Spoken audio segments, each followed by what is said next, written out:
Good morning. Good morning, everyone. Hope everyone's doing well. I am. Apparently, it's my affiliate anniversary. That's pretty crazy. um, yeah. You know what else is crazy? Higurashi. Um, I was thinking about things that I was going to say, and then they've exited my brain. One of the things I was thinking this yesterday about Higurashi. Um, because we're back in time a bit, um, I wonder if we're gonna meet Satoshi. That would be really cool. Um, yeah. Also, I have not taken notes because I don't know, I just kind of feel like there wasn't a whole lot to take notes on. That yes, there was important information, but I don't know. I'm thinking maybe I'll try and uh I don't know. I mean, this doesn't really have that much of an impact on the streams. It's more just me processing what's going on. I might like see how I go just going through it and then once the episode's over, taking some notes. I don't know. I don't know. I'll figure it out though. Um but yeah, also I mentioned on the Wise Squad yesterday, Deltarune chapters, I think it's 3 and 4 are coming out next month. Um and I want to stream those. Uh, a while ago I streamed Deltarune. I started from like a fresh save, and we were going through the secret bosses. And we never got past the second secret boss. I kind of stopped there for whatever reason. I think I got busy with other things. But yes, the goal of that playthrough was to have it ready for when the next chapters come out and then I can stream them. So what is gonna happen is we're gonna finish Higurashi, episode 4, and then when that's done, we will finish up Deltarune chapter 2, and then we will carry on with the new chapters. Yeah, and hopefully that'll happen not too long after they come out. I'm gonna have to like be so careful to avoid spoilers because holy shit. Anyways, this is not Deltarune, this is Higurashi when they cry. Let's go. So last time we were introduced to Akasaka and then we went, he was going to visit Oishi in Sapporo, I think. Um, and then it's kind of like a flashback to like, I don't know, how many years ago? An amount of years ago when he met Oishi. He's a cop. His wife is in hospital. She's pregnant and she's ready to burst at any moment. But Akasaka's gotta go to his job as a cop, and the Minister of Construction's grandson was kidnapped. We haven't heard this from the minister guy himself because he wasn't telling the cops, but the cops they're spying on him basically. So they're looking into it, and Akasaka's been sent to investigate Hinamizawa, I guess. And so we've met Oishi. The dam protests are like, you know, they're going on. And yeah, so we're in Hinamizawa with Oishi. Akasaka has paid Oishi because Oishi's gonna give him information and take him to like an informant or something. And I wonder if the informant is gonna be one of the dam supporters. For example, one of Satoko and Satoshi's relatives. So we will see. Let's continue. Wow. Waking up in a cheap hotel in the city was by no means pleasant. I remembered even during the long where am I getting these words from? Good morning! During the long camping trips we had during grade school, I wanted to get home quickly, counting out the days left on my fingers. Waking up this morning, I was somehow reminded of that. Was it a need to be with my wife when she gave birth? A particular type of homesickness? As a productive member of society, as a public servant bound to fulfill his duties, it was pathetic indeed. Those negative emotions faded as I downed my breakfast, which was surprisingly not half bad. The meeting with the informant that Ooishi had provided would be tonight. Until then, I couldn't just be lazing around. I'm so excited for the informant. I really hope that it's one of Satoko's relatives. The Onigafuchi Guardians was protesting the dam's construction in various ways. Included in this was a strategy for improving public relations, which could be categorized in two major forms, combative and peaceful. What's up, Jack Jack? What you up to, boy? Okay, all's well.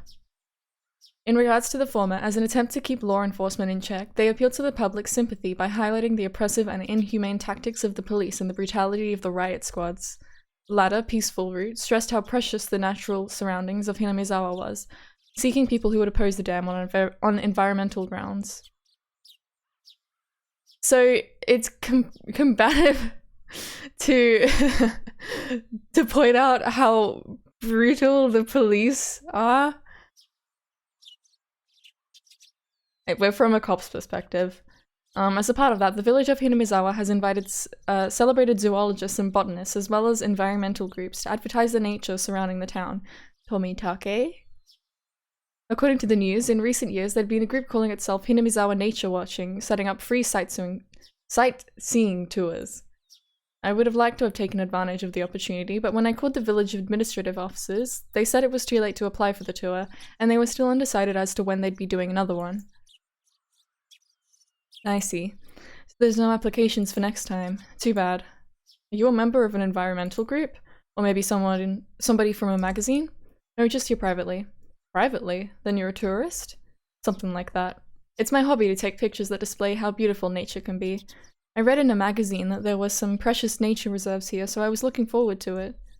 I knew there was an article that had something like that written in it, but I hadn't actually read it. Was it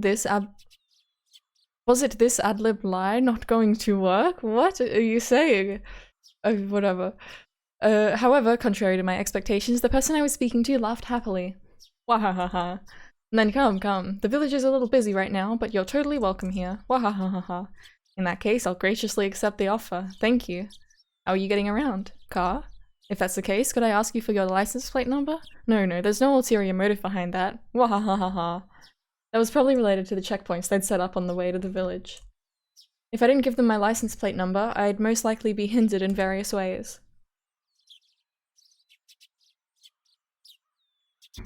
I thought about using the car I had borrowed from the prefecture, but I was lost on whether it was okay to tell them that plate number. If the Onigafuchi Guardians was behind this incident, there was no guarantee that they wouldn't be able to find out who I was. I had to play it safe, so I elected to refrain from using the car. No, actually, I'm not using a car. If there's a bus or something, I prefer that. We do have a bus, actually. The route is going to be discontinued soon, though. You can take that. It departs from Okinomiya Station. Thank you very much. I'll look out for it. When will you be coming? Is it your first time in Hinamizawa? If it is, you must be unsure about a lot of things. If you let me know, I can have somebody show you around. Oh, no, I couldn't ask that much of you. Wahahaha. Don't worry about it. That's just a bit of PR we do to protect nature around the village. Judging by what I saw at the checkpoint, the villagers were at the very least wary of outsiders. That's why in order to move in and out of the village freely, I had to travel with someone like Ooishi, or side with the dam protests. Having an interest in the natural environment surrounding the village tied into the peaceful type of PR that the village was using. I was a bit against having a watchdog attached to me, but that might actually work out in my favor. The entire village was fired up about the dam protests, so I might be lucky enough to hear some especially candid opinions from the residents. Given that, there was no real reason for me to refuse that offer. Is it really alright? If so, that'll really help. After that, I was shown the bus schedule and directed to which bus I should get on. Somebody would come and meet me at the bus stop in the village. After showing me around a spot I'd taken interest in, there was no doubt they'd bring me to somewhere like an anti-dam information center. Then, over a cup of tea, they'd try and indoctrinate— Cup of tea?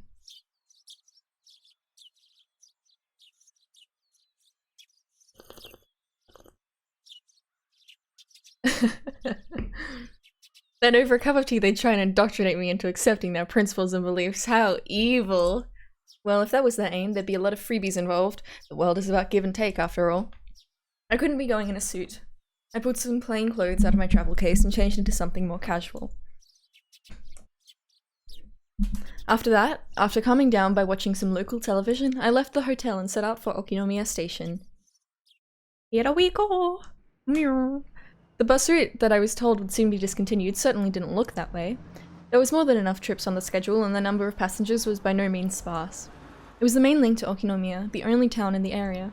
The types of passengers that stood out were older folk who didn't look like they could drive, and housewives who didn't seem like they had a license. If the area was submerged at the bottom of the lake, it wouldn't matter if there was a bus route. That's why it was going to be discontinued, in the unnatural scheme of things. I could catch a glimpse of the government's intent in cutting off their means of transportation to bully the village into emptying out sooner. Makes sense. According to the documents, talks between the Ministry of Construction and the locals broke down quite early.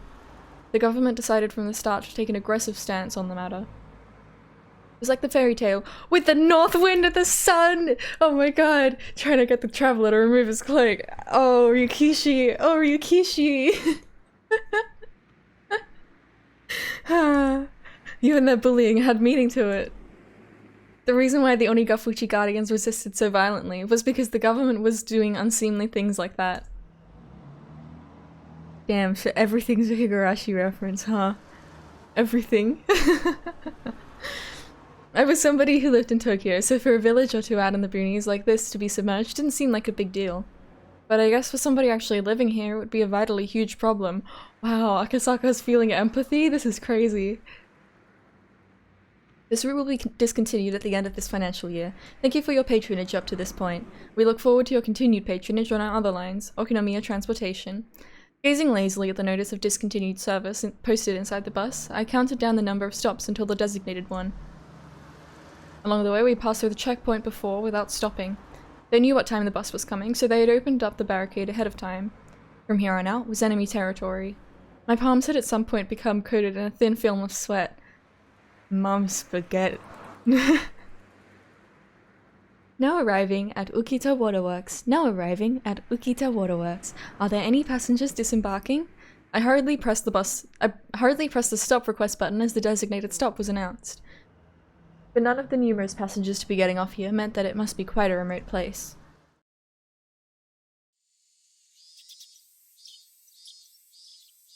In actuality, the stop I got off at was so abnormally run down that I could tell it was barely used. As soon as I stepped out, an intense atmosphere completely different than the interior of the bus assailed my body. Right now, Ooishi or Hondaya weren't beside me. That's right, at present I was alone in the middle of enemy territory. My adversaries probably thought I was just an ordinary tourist, but that was nothing more than a ruse.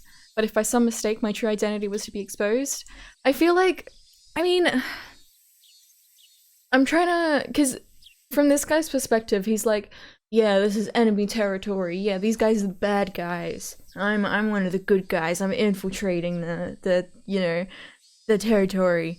I guess if he's like, yeah, these people, like, they kidnapped a child and, they're, like, violent and forceful, like, that's what's kind of built up in his head.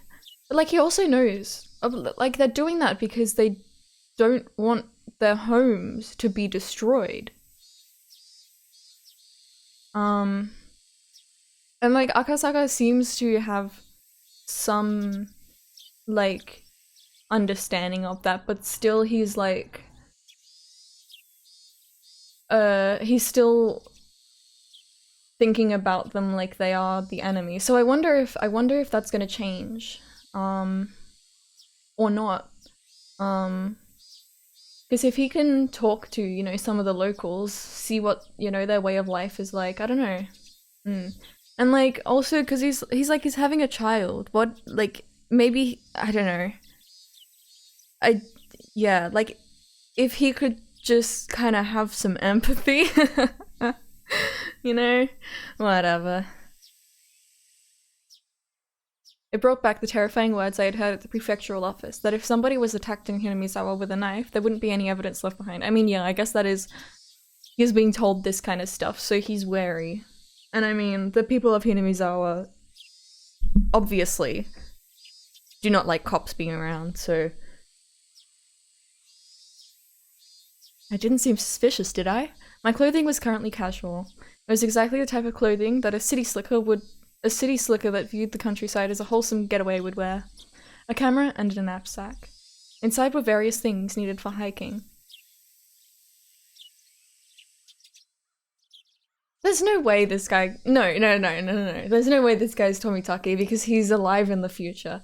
And if Tomitake is alive in the future, then that raises a lot of questions. Because I think that we can trust that every time Tomitake dies, that's just his role. It was still only June, and maybe it was unusual, but the sun was shining down like it was already the middle of summer. The fact that I didn't bring a hat must seem odd. You know what's kind of ironic? We're probably not going to be streaming Higurashi around the time that the Watanagashi takes place. Oh man. No, it wasn't something to be that concerned about. It's alright, I was just a normal tourist. Just normal. Was there anything suspicious about me? Asking that as I turned around to look at the bus that was departing. Oh, all the passengers by the window were staring down at me silently. They were staring right at me, as if they had seen right through my proud little outfit. Just staring, looking down on me. Countless stares rained down like needles on me from the windows open to air out the bus. All that rained down were stares. None of them were saying a word, but all the more. Their silent stares told me more than a million words could. Hurry up and go back to Tokyo, you outsider. No, There was no reason for me to speak. My quiet voice was drowned out by the sound of the engine. The bus, as if to torment me, set out slowly, and after doing more than enough to intimidate me, sped off. A thin film of sweat began to rise from my entire body. According to the documents, it was a village that seemed wary of outsiders. Its population was small as well. If they saw an unfamiliar face, they would be quick to identify that face as an outsider. On top of that, nobody else had gotten off at this stop. It was a bus stop that they normally just passed on by. Somebody actually getting off there was no doubt that that had drawn some attention. But this wasn't a slip-up. They were the ones who directed me to get off at this stop. There was nothing to worry about. I knew that I was just nervous, since this was my first undercover assignment. My more seasoned colleagues referred to us as the new generation that didn't know how to lose their cool, but that wasn't true at all. Phew. In order to calm my breathing down, I exhaled the unpleasant air residing in the pit of my stomach.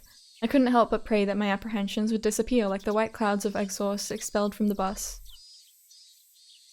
There was a small shed there to serve as shelter if it rained, and it was there I decided to wait. Inside the shed, one wall was plastered with posters advertising the dam opposition efforts. It was like the heartfelt screams of the villagers were recorded on that wall. Inside that shelter, I felt an inexplicable pressure. It wasn't like I had any real relation to the dam project, but it still made me feel hesitant about being inside there. That was just how filled with the force of denial that space was. And inside that uneasy space was a girl. A girl? The squish, she looks so fucking weird. She looks so strange. I think it's also because she's got like proportions to make her look younger. Oh my god. Rika-chan! Yay! How? Inside that shed, covered in words written in broad brushstrokes berating the policies regarding the dam and calling for action, there was a girl sitting there with a drowsy gaze, as if half asleep. The two images clashed so much that I could only stand there dumbfounded for a moment, trapped in such a surreal environment. What's she doing sleeping in a place like this? Snoozing.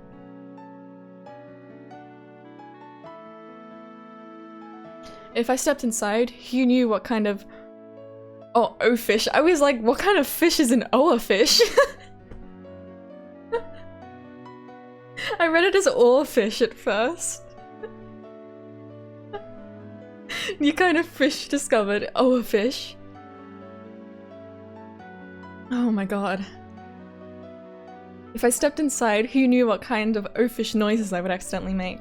I couldn't be disturbing this girl's slumber like that. Having thought this, I gave up on entering the shed. I was just a sleeping kid, sorry, I got like a hair. I had like a cat hair on my tongue. I was just a sleeping kid, so why was I so worked up about it? Finally I realized, this girl, to us, as a married couple, was the very image of our ideal child. Oh, here we go. See, this is what I was kind of hoping. If he can empathize, like, as a soon-to-be father with, you know, the parents of the village, with children that they're raising here. Even after numerous examinations at the hospital, we didn't know for sure what our child's gender was. Whether we could tell if they were a boy or girl was, in the end, depended on whether or not we could get an image of their genitalia. There was, of course, no guarantee that it was a girl, but with things the way they were, the possibility was high. Even so, Yukie had been saying that the chances that it was a boy or girl were even, but in my heart I had already decided that our coming child was a girl. Since the day I decided that until now, it was so fun to imagine how our child would grow up that I couldn't help myself. Amongst those numerous imagined forms, the one that I thought to be the most ideal had materialized right in front of me. Of course, a little of it was due to the circumstances. In my ideal image, her hair would be on the short side. The girl in front of me, though, had long hair. It was almost as if somebody had taken my ideal and made some small adjustments. It certainly wasn't something unpleasant. Even so, I felt like I was sullying her just by looking at her like that. She had an immaculate, no, a divine air about her.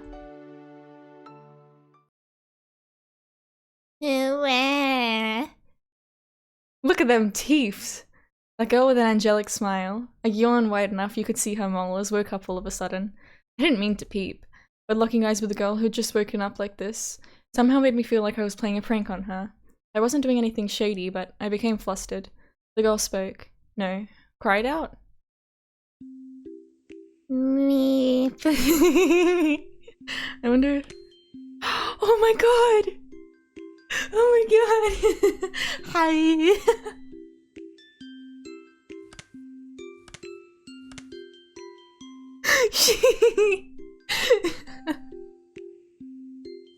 She's so small!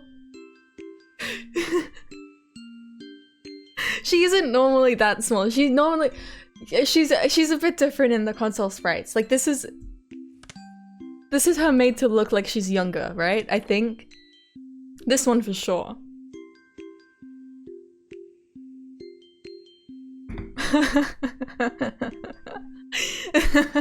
I'm sorry, I'm so delighted. I'm overjoyed at this. Oh man.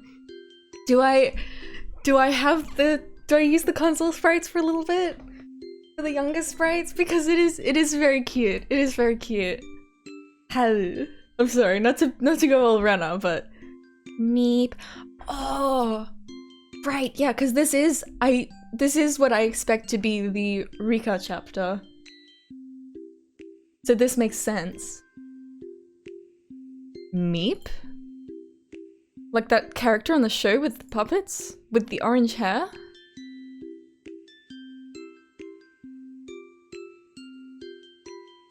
What show with the puppets with the orange hair? Meep character on the show with puppet orange hair. Like the Muppet? Ika? He meeps! Okay, I'm gonna have to listen to clips of this guy as research. When did it come out? 1977. Yeah, I don't remember exactly what year. This is why I should be taking notes, so that I can compare the time of the game with the time that, like, Muppets characters came out. Oh, man. That's really cute. I thought it was just one of those greetings kids do. So in order to prove I wasn't a suspicious person, I responded in kind. So we've established that Akasaka is kind of a dog boy. That's what we established from one of the tips. Meep. Meep? Maybe I should change. Maybe I should keep it like this. I don't know. Meep. The girl stared at me dubiously with a doll-like expression. Cute, but cold and hard to read. Well, I wouldn't be surprised. There was, after all, an unfamiliar man right in front of her when she woke up, who responded with a meep when she said the same.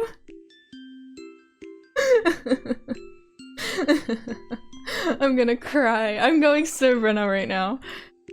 Suspicious. She definitely thought I was suspicious. Meep. Meep. Okay, wait. Okay. Please, okay, hold on. Me? Oh my god, that was so loud. Okay. I'm sorry. Me.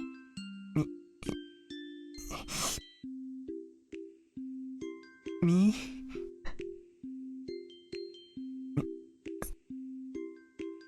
Me?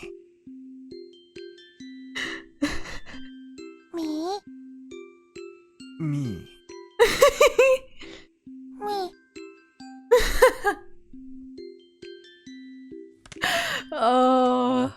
Oh, it's a great day. It's a wonderful day.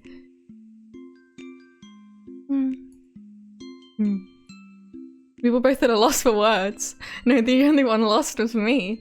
The girl in front of me, as if inquiring about my motives, stared at me intently. In this silence, I felt like I was the one who had to say something first. Damn it, this girl was way better at interrogating somebody than Ooishi. I'm not anybody suspicious. I'm... Nipa. You get a Nipa for good luck?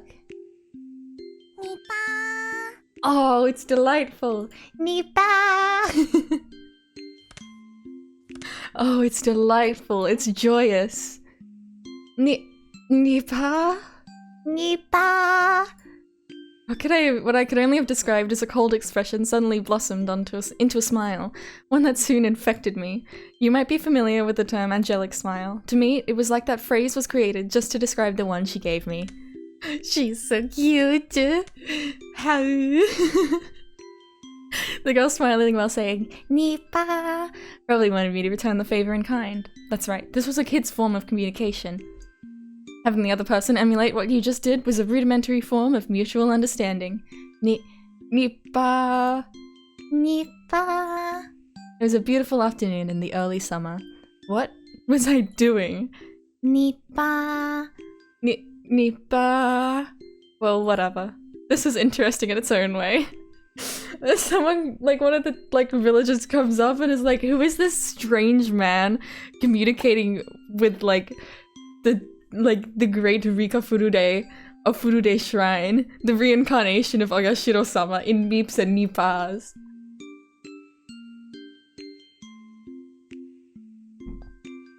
If making somebody happy with just a smile was the work of angels, then this girl was definitely one of them. I couldn't help but pray that my own child, who was soon to be born, would grow up to be like this girl. That strangely gentle moment was finally brought to the end by the arrival of a car. An older person waved at me from the driver's seat, a dry smile plastered on their face. Hi there, good afternoon. Sorry for being late. You're the tourist who phoned yesterday, right? Yes. Sorry to keep you waiting. I'm running a little behind because of the farm. Hop right on in. It looks like the weather isn't gonna hold up for much longer, so I'll show you around real quick. Huh? The weather? It changes fast around here. There'll probably be evening showers again today. If that happens, you won't be able to take any pictures. Come on, get in. Meep. Turning around, the girl was standing right behind me with an intrigued expression. Her body language somehow reminded me of a stray cat that followed you around after you played with it a little. So charming. Well, if it isn't Rika-chama, praise be. Nipa. A girl named Rika with an immaculate smile, and an old man praising her while rubbing prayer beads in his hands. It was a rather mysterious sight to behold. So the girl turns her face at me, tilting her head in a little in a cutesy manner. After seeing that, the elder introduces me as a tourist who came to sightsee Hinamizawa. A youngin' who came to the village for sightseeing. The girl, Rika-chan, said that with a smile as she clung onto my arm. Well, yeah. I heard that this village is surrounded by a precious nature reserve, so I very much wanted to record that with my camera. Even though I look like this, I really like to take pictures.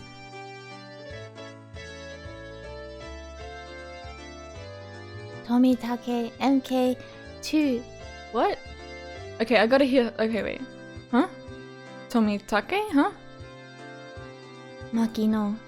Is it okay if I come along too? What did she? 富竹2号なのです。 Well, I don't know what the MK means. Make? Make number 2? That's me when I go to the toilet. I'm making a number 2. Hey, thank you, Megadoodle. Thank you. Even just as I was preparing a poop joke. I couldn't. You could come along, Rika-chan, but there's nothing interesting to see. You should go play near the shrine or something. Meep. A distinctly displeased expression creeped across Rika-chan's face. The highest level of humor, truly. Being able to show one's emotions honestly on their faces was a privilege young children had.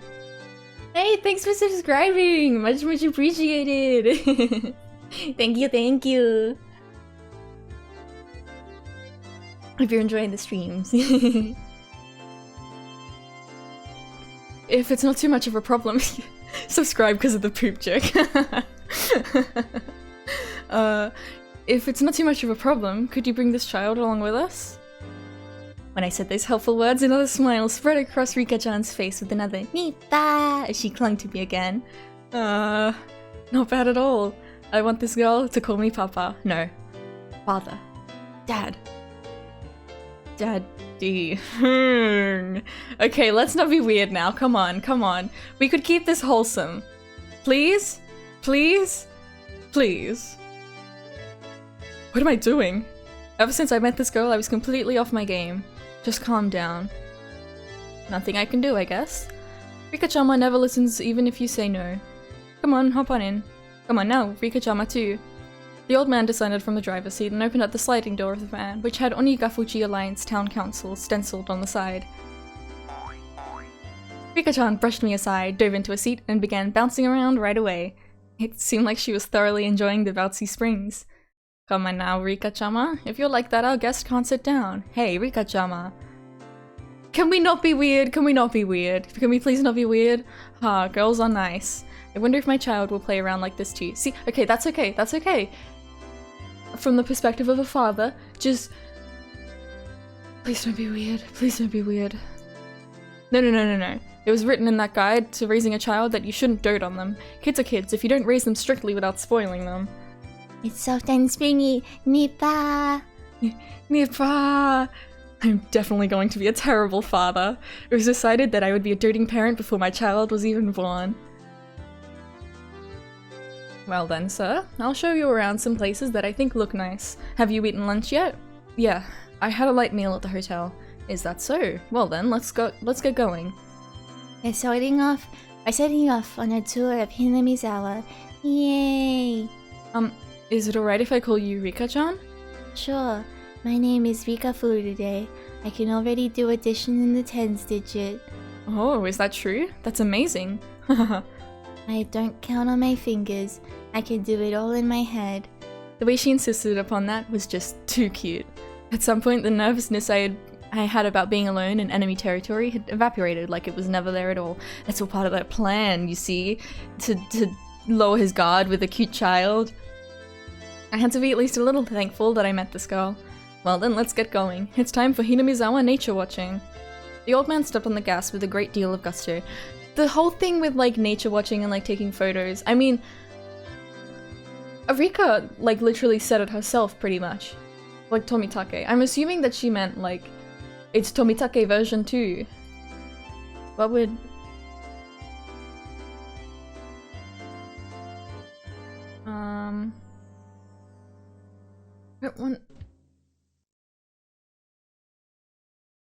MK is a written abbreviation for mark, used to refer to a particular model or design of a car or machine. I feel like that could be it. Or of course, Mario Kart, or alternatively, Mortal Kombat.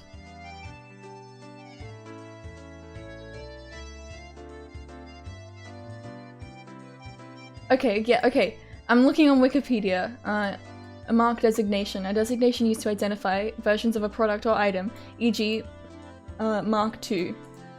So that's literally what that's exactly what she said. So it's like Tomitake version 2. So she knows Tomitake at this point. I should really... Now I'm kind of regretting not taking some notes. Like, at least like the dates. I'll do it after the stream.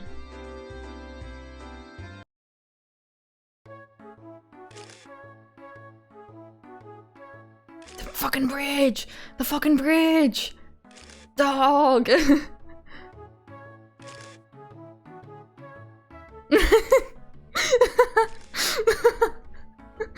Oh. Yay. Meep.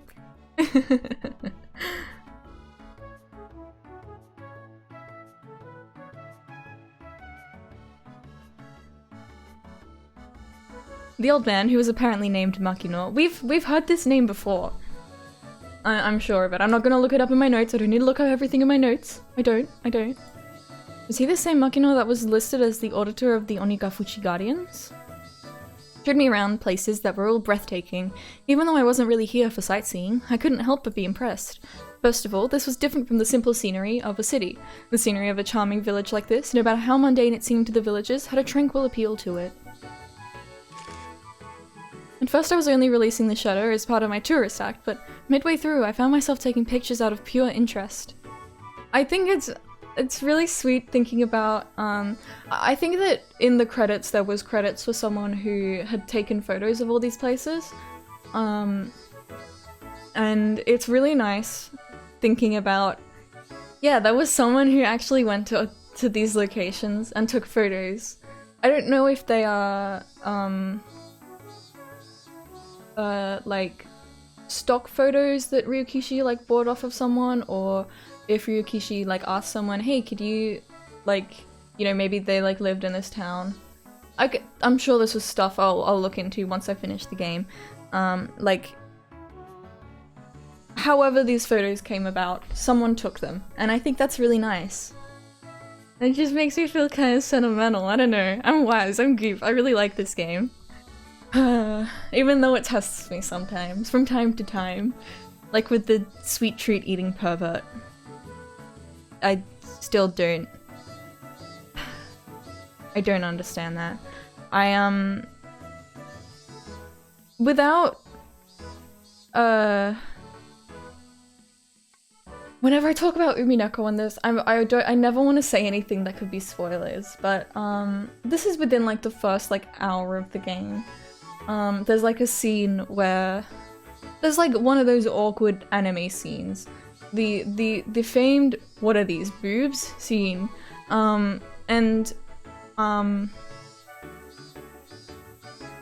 With that it's like, man, what the heck? Why did they have to, you know, ruin this perfectly great opening with that? But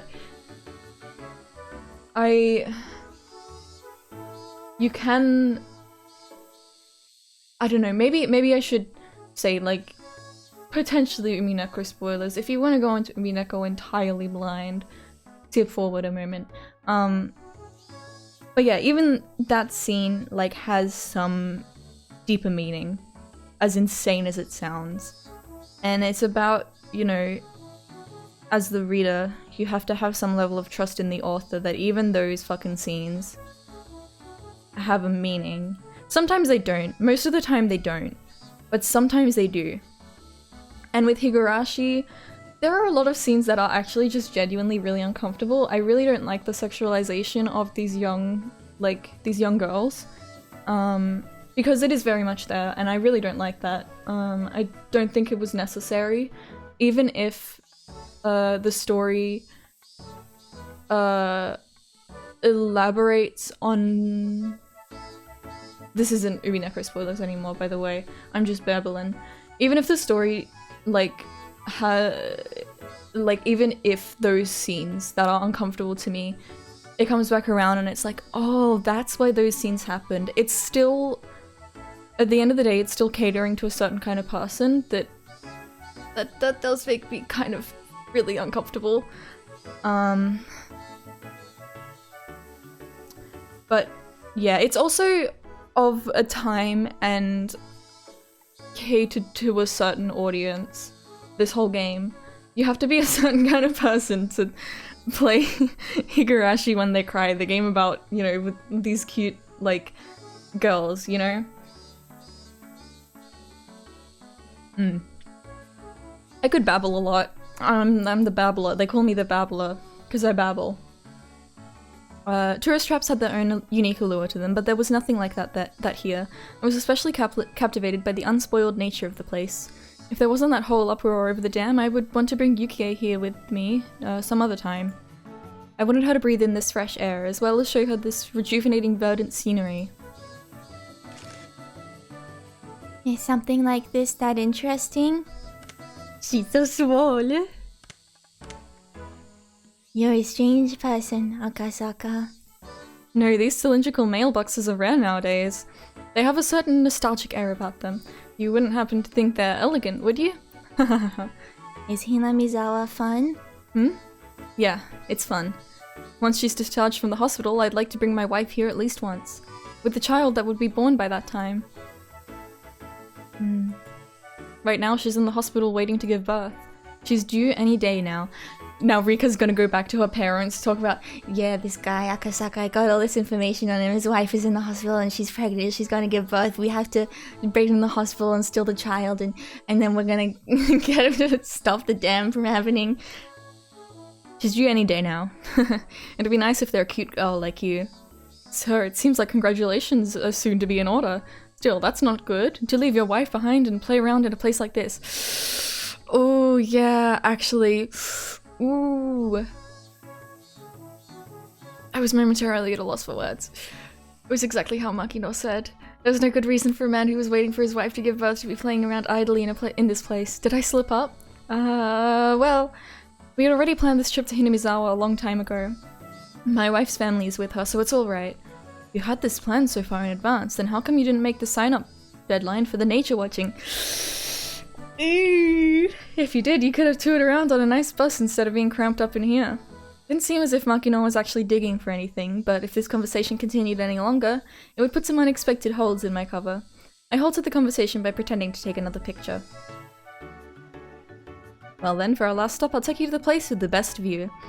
It was slightly before evening, the sun was still burning brightly, but a cool breeze had begun to mix itself into the air.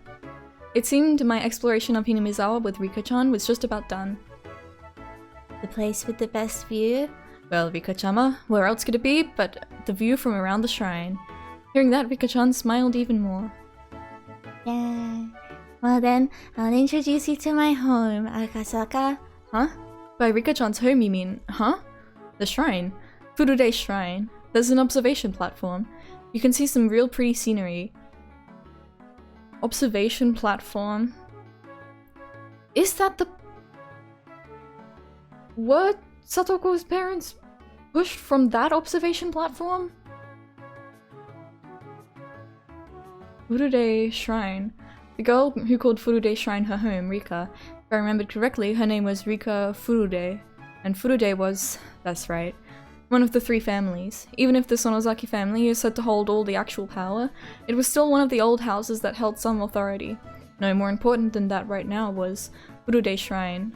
If I remembered correctly, Oishi had told me, within the grounds of the Furude Shrine there were the offices of the Onigafuchi Guardians, and since the land around Furude Shrine were private property, the police couldn't set foot there heedlessly. Furude Shrine, where even Oishi couldn't simply set foot into. The main base of operations for the Onigafuchi Guardians. I had been given the unexpected opportunity to enter there. I couldn't have asked for more. I'm looking forward to it. Please, if you would. Well then, let's get there quick. The weather seems to be getting a little iffy. The sky had suddenly become overcast. Okay, we're gonna take a quick 5-minute break. Gonna do a 2-minute ad break. Because I want to keep my voice going. Yay! I will return shortly. Let me put tea time. Yahoo! Okay, see you soon!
Wow. Hello. I'm back. I was just thinking about Tomitake, and how I was thinking like, what if he's like an undercover cop, like taking photos? But I think there's a few issues with that, which could be explained away potentially, but you know, one is seems like he's been here before Akasaka, so I don't know if he was here before the dam project stuff or you know what, but yeah, and also we know that Jiro Tomitake is like a pen name, it's not his actual name, I think. So, and if he was like an undercover cop, then the police would know that, I would think. Unless it's like, the Okinomiya police like don't have that information and they're not allowed to have that information. Like that's still being kept under wraps, I guess. By like, I don't know, the Tokyo police or whatever. So, But it is interesting to think about Tomitake, because what is his deal? Why is Tomitake, you know?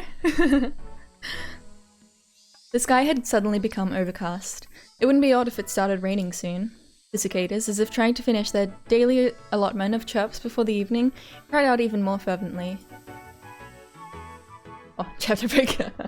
Great timing. I'm very happy we've run into Rika. I think that if we're gonna meet Satoshi, I feel like this would be the perfect time. I mean, not like right now, but while we're going through as Akasaka. That is his name, right? Yeah, Akasaka. The van stopped in the shrine's parking lot. Also parked there were numerous other vans with loudspeakers mounted on top of them to act as makeshift propaganda vehicles. On the side of each vehicle was scrawled, "The dam project must be demolished. Defend our homeland to the last. No Oyashiro-sama's anger." Or a slogan of a similar kind. They gave the feeling that even without using the loudspeakers, there was enough to overwhelm any onlookers. Vertical banners were erected in various places. The contents of those banners were similar. They were all objections against the dam, or the jam, or crude insults towards the government. There were horizontal banners, placards, and so on and so forth. They proclaimed that, without a doubt, this was the headquarters of the Onigafuchi Guardians. For Rika-chan, however, this hectic place was also her home. We've arrived. I'm home. Rika-chan crawled over my lap and exited the vehicle first. Makino had noticed that I was looking at protest banners. The shrine also has the offices of the anti-dam movement. For you, this probably brings back memories of the anti-security treaty conflicts back in the day. Student movements against government policies, movements that bordered on terrorist activity, were at one time commonplace, if only in order to garner global attention. Students holding out in lecture halls, brawling with the riot squads that charged in. It was an age where wasting one's youth like that was widely considered a road to glory. It was slightly before my time. I'm not really an activist or anything. I studied without incident and graduated without incident. I don't really agree with the violence or occupations they use to protest against the government's policies. I keep this to yourself right now, Akasaka. I don't think this is the time nor the place. Oh? You have quite the nice opinion there. If you have an opinion on a policy, vote for the candidate who shares your view, or enter the political world yourself and assert your beliefs in a lawful manner. That is the foundation of democracy. I don't think that's something you should challenge with violence. For youngin, you have some fine beliefs. I saw that feeling of respect reflected in Makino's gaze. At that moment, something tugged at my sleeve. I have no idea what Akasaka is saying. Rika-chan, feeling like she was the only one who didn't understand the conversation, had a look of displeasure on her face. That expression was so charming, I had to keep myself from grinning like an idiot. It's often said that a father wants to spoil his daughter rotten. I think I understood that feeling very well. Sorry. It was a little bit hard for Rika-chan to understand, wasn't it? Japan is a peaceful country, so you have to argue your point in a peaceful manner. You shouldn't resort to violence, in other words. No matter how much I explained, a girl who was just boasting about being able to carry digits over when adding things probably wouldn't understand. It probably wasn't something to talk about in front of Rika-chan anyway. So then Akasaka. It's close to. Oh, she's close. How do you think we should keep our village from being flooded by the dam? Even if I regretted my careless words, it was too late now. Here I was at the main headquarters of an organization, telling them their way of doing things was illegal. Preaching that violence was not the answer. A complicated feeling had mixed itself in with the respect in Makino's gaze. It was then I finally realized. It wasn't that simple. There wasn't a soul who would argue that what I was saying wasn't correct. Using violence to get one's way was something that everybody knew you shouldn't be proud of. However, right now, Hidemizawa was in a predicament that couldn't be overcome with peaceful means alone. The legality of the Hidemizawa Dam project, through the efforts of the various propaganda campaigns enacted by the Onigafuchi Guardians, was being called into question. If they further strengthened their campaign, they might also be able to suspend or change the construction plans. But that was at the most just a possibility. If the government proceeded with the construction as planned, it wouldn't be long before this place was at the bottom of the lake. If it wasn't for the unrestrained resistance of the residents of Hinamizawa, this place might already have been underwater. We can't live anywhere else other than here. We can't live in the city. The words of this remarkably young girl were all too accurate, carrying with them the screams of the hearts and minds of the residents of Hinamizawa. Of course, there was nothing I could say to respond to that. I could only respond to Makino and Rika-chan's heavy words with silence. I'm sorry. This isn't a problem that an outsider should lightly just poke their nose into, is it? I apologize. Makino, unsure of how to reply for a while, could only laugh pointlessly. It's nothing that concerns guests that make their home somewhere else. If you enjoy it here, please tell all your friends that Hinamizawa is a wonderful place, please. If word spreads to dozens, then maybe even hundreds of people, then that ridiculous plan to submerge this place at the foot of a dam will eventually fall apart. He followed that with a smile that said, please don't think much of it. Makino letting me not worry that much really was a stroke of good fortune.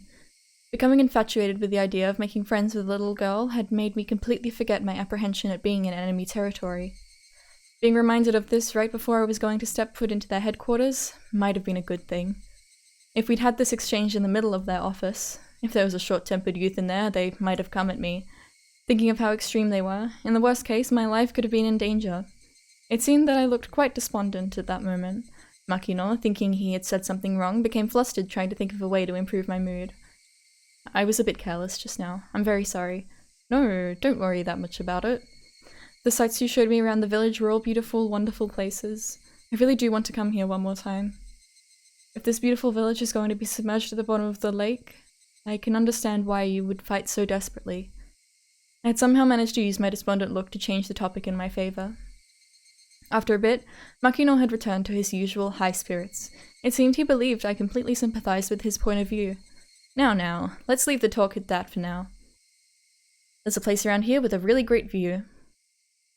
Let's go, Akasaka. Rika-chan, seemingly happy to be free from all the boring and gloomy adult talk, bounced up the stone steps. There's no real need to run, but in order to catch up with her, I also darted up the steps. There were several tents belonging to the town council erected on the shrine grounds. Inside the tents were several folding tables and chairs, and a number of the older town council members were livening things up with chit-chat. They weren't saying anything incendiary?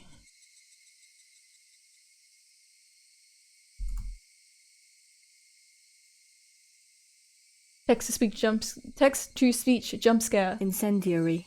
Incendiary. Of a device or attack designed to cause fires, tending to stir up conflict. Okay.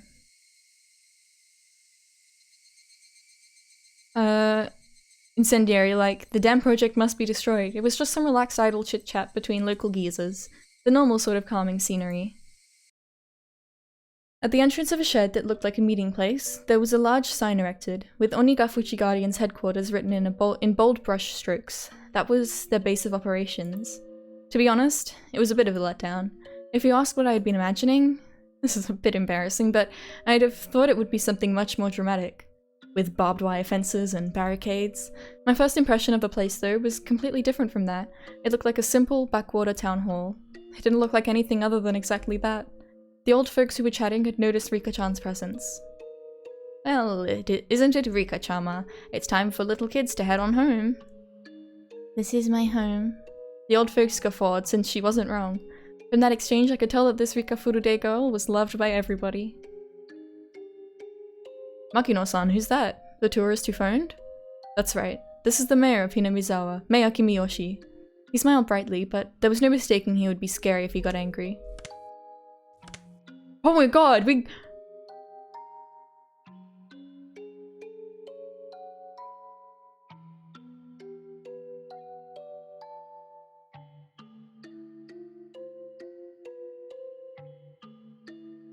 What the fuck? That's incredible. Incredible size of the noggin. Amazing. Simply breathtaking.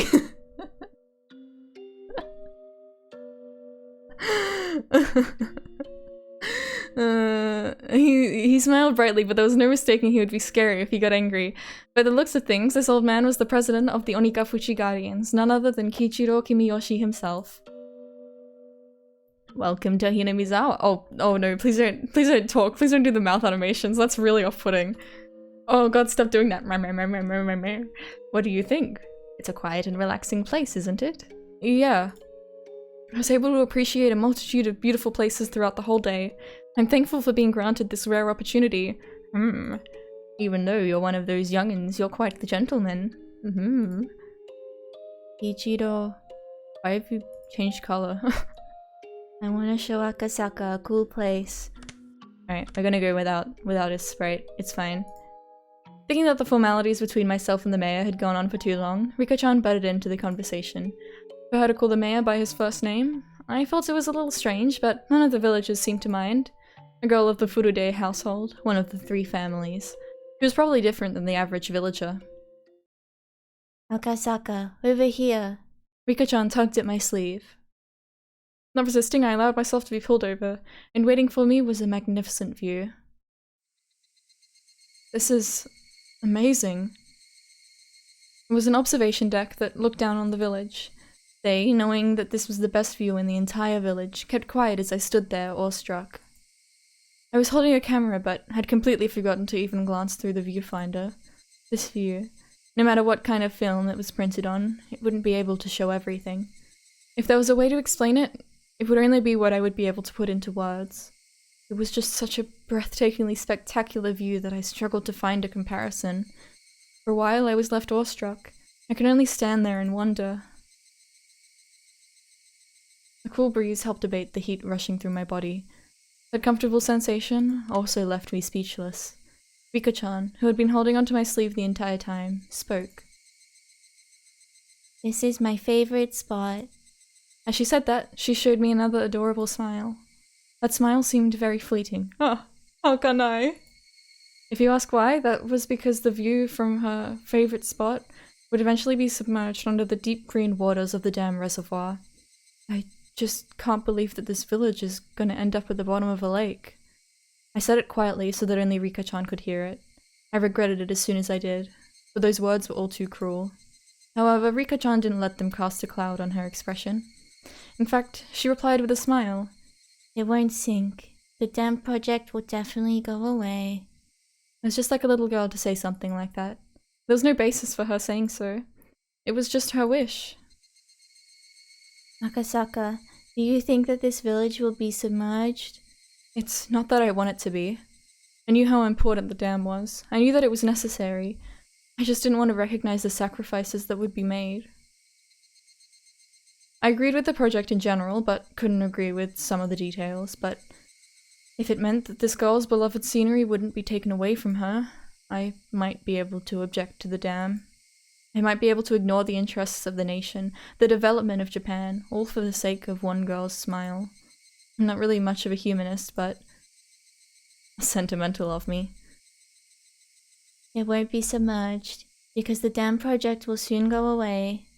Her words weren't just hopes and dreams, but were seasoned with a hint of resolve, as if she was talking about an unchangeably predetermined outcome.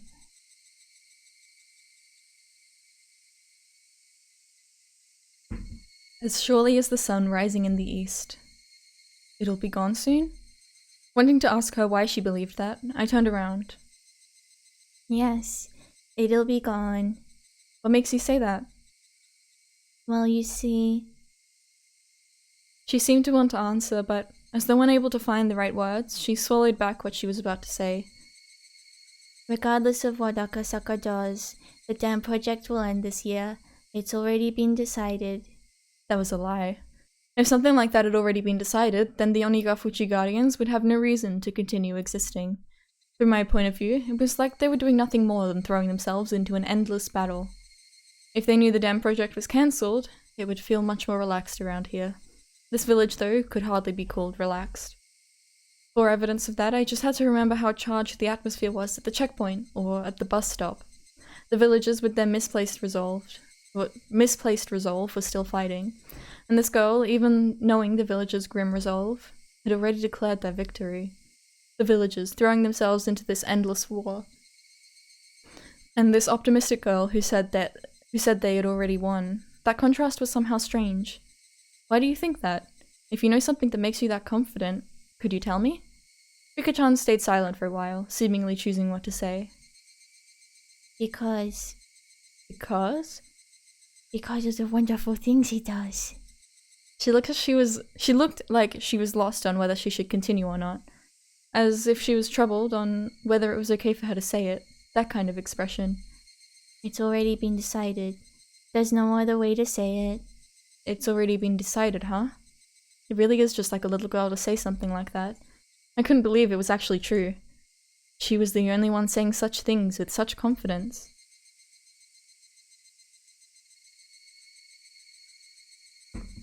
My real mission, that I had forgotten about during this fun-filled day, resurfaced at the back of my mind. The kidnapping of the minister's grandson. Had the Onigafuchi Guardians kidnapped the minister's grandson and already succeeded in negotiating the cancellation of the dam project? Did Kimiyoshi actually already know that and was just playing dumb? Was that what this girl was really telling me? Akasaka, The girl called out my name suddenly. What is it? go back to Tokyo. Huh? I wasn't really surprised at that sudden command. Ever since I came to this village, I had never once mentioned I was from Tokyo. Well, based on my accent, she might have been able to guess where I was from. What was I getting so worked up over? It was probably the sudden and complete change in her demeanor. You should definitely go back to Tokyo right away. If not, you will woefully regret it. The girl had been holding my sleeve the entire time. She'd been tugging at my sleeve since hurriedly dragging me over to show me this wonderful view. But this was the adorable Rika-chan, who I'd spent the entire day with. There was no way she could have been replaced with a doppelganger when I wasn't looking. She'd been holding onto my sleeve this entire time, but somehow this girl was someone other than Rika-chan. She looked like Rika-chan, but she wasn't. She was some girl I had never met before. That girl who told me, in an indifferent voice, that I would eventually regret coming to this village from the bottom of my heart. That would be an incredibly pathetic thing to see, so I thought I'd warn you right now. Why would I come to regret it? Stop whining. Couldn't believe that I was hearing such cold words come from Rika-chan's mouth. I just couldn't believe it. Was somebody impersonating her? Using ventriloquism or something? Thinking that, I wanted to take a look around, but the girl's gaze had me pinned down, making me unable to move. When you tried crossing the road when the don't walk sign was up, your parents finished explaining why it was dangerous before pulling you back to the sidewalk? They'd pull you back right away, wouldn't they? They'd pull you back before explaining why it was dangerous, wouldn't they? In other words, it's something like that. The girl I had spent time with, Rika Furude, would not speak like that. She would speak with a cuteness befitting her age, with brief, childish remarks, expressing her emotions honestly. She definitely wouldn't speak with such pointed words. I have warned you. Don't get the wrong idea. It's not like I'm saying this because I hate you. You don't need to tell somebody who's better off dead that they're in danger. are you? You're not Rika-chan.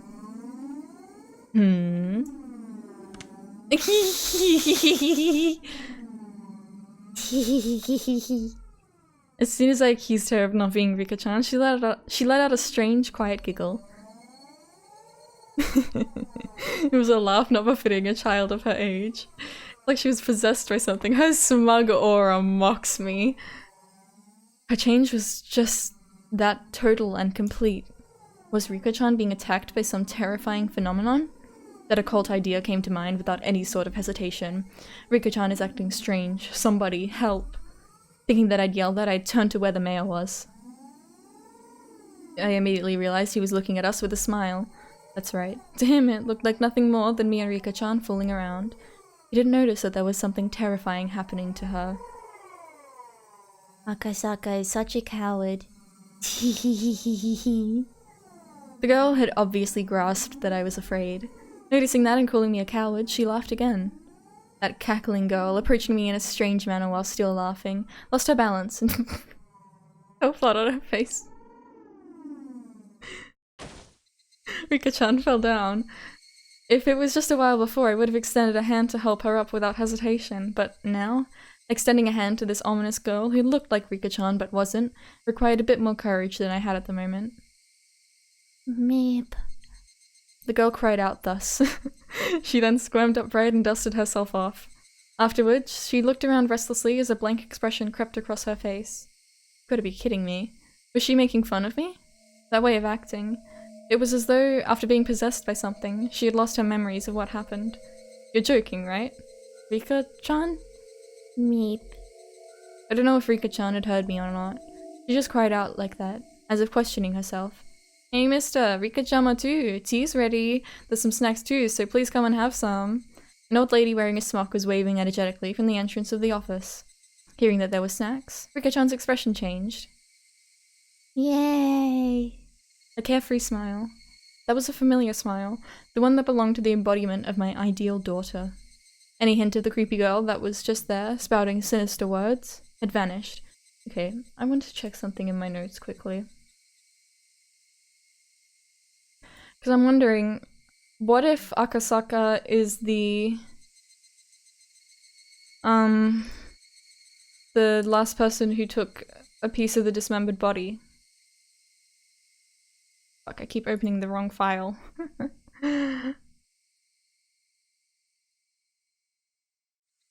So the start of episode 1.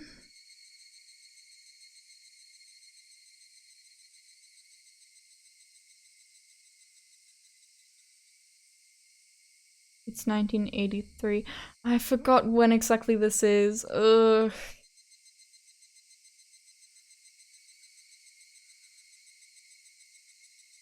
It's I trusted her. She never cried. She never expressed any emotion because I didn't have to show.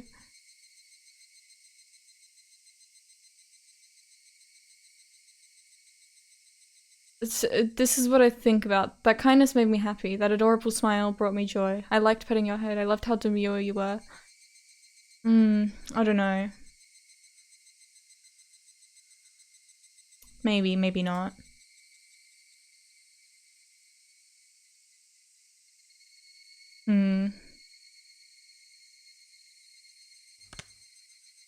Any hint of the creepy girl that was just there, spouting sinister words, had vanished. Come on, Rika-chama, wash your hands first. There aren't any manju here for dirty hands. I'll wash them real good. Meep. Rika-chan responded with vigor, running off to the washing station that was along the side of the office. She stopped halfway, turning around to call to me. If Akasaka doesn't hurry up, then I'll eat his share of manju too. They're steaming fresh. People who don't wash their hands aren't allowed to eat any manju. No matter how you looked at it, that was Rika-chan. Those words and the way she said them, no matter how you heard them, they were definitely Rika-chan's. Come on now, mister. You're the adult here, so show her how it's done. The old lady urged me to wash my hands. Without any resistance, I lined up beside Rika-chan at the wash station. Splish splash. I stared at Rika-chan, intent on washing her hands properly, like she had probably learned at school. Me? Did I do something wrong? Huh? By wrong, you mean? Now I'm washing my hands. I only got 4 gold stickers for it. I'm probably bad at washing my hands. You're not doing anything wrong. If you're washing them that carefully, that's more than enough. But it's not, Akasaka. If you don't use a brush and clean out the dirt underneath your fingernails, you won't get a gold sticker. Rika-chan, you're very, very diligent. That's something to be proud of. Nippa, I was praised by Akasaka. No matter how you looked at it, it was Rika-chan. There was no trace of that girl from before. Exactly what was that sinister girl? Rika-chan, what was the meaning of what just happened now? Just now you told me to go back to Tokyo, didn't you? Did I say that? I was at a loss for words. She didn't remember what that girl just now had said. Like I would ever believe something as occult as that could happen. Like I would ever believe that Rika-chan could be possessed by that strange girl and say those creepy things.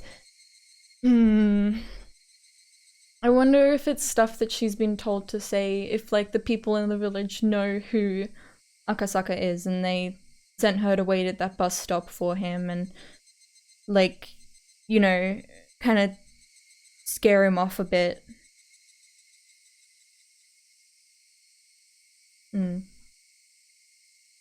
Rika-chan, you definitely said that. Neep. She's playing dumb because that's just what she does. Her expression told me that, despite my saying so, she had no idea.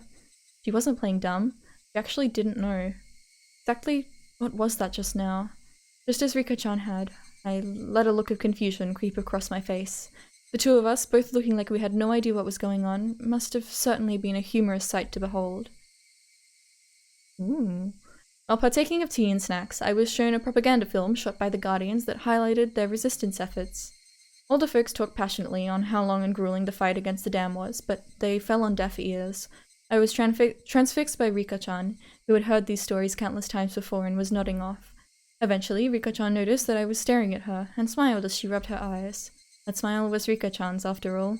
There was no hint of that sinister shadow. After that, my unreasonable fear of Rika-chan lessened with the passing of time, but I could by no means forget what had happened. It eventually grew dark. The mayor said that they had prepared dinner, but I said I would come back again tomorrow and took my leave. I had to return to the hotel and file my regular report with the section chief. I see. Well then, please come again tomorrow. If you phone, we'll send somebody to pick you up right away. I appreciate your hospitality. I'll probably come again and enjoy myself tomorrow. Yes, please do. It seems that Rika-chama has taken a pretty big liking to you. Akasaka, are you coming again tomorrow? I finish after 5th period, so if you could come at around 3 o'clock, that would make me happy. Please come again. That pure smile urged me to do so. There wasn't a trace of that evil aura. Depending on what happened next, all that might end up as nothing other than my hallucination. Thinking about it logically, the daughter of the Furude household, one of the 3 families, had taken a liking to me, then this was a strong foothold for my investigation from here on out. It was like a free ticket for a reason to visit Hinamizawa.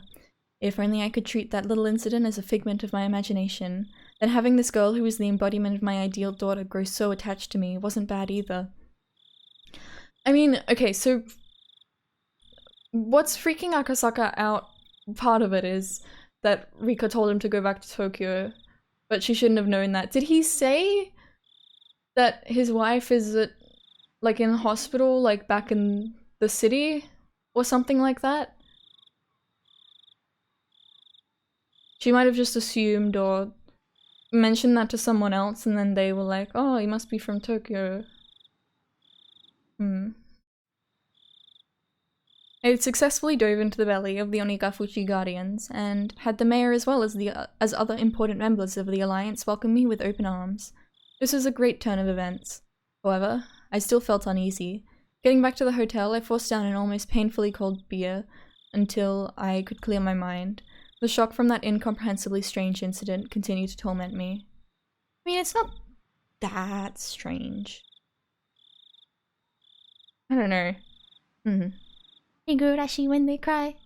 Our 7th expansion presents welcome to Hinamizawa when they cry. That's a theme song now. Ooh. Okay, tips.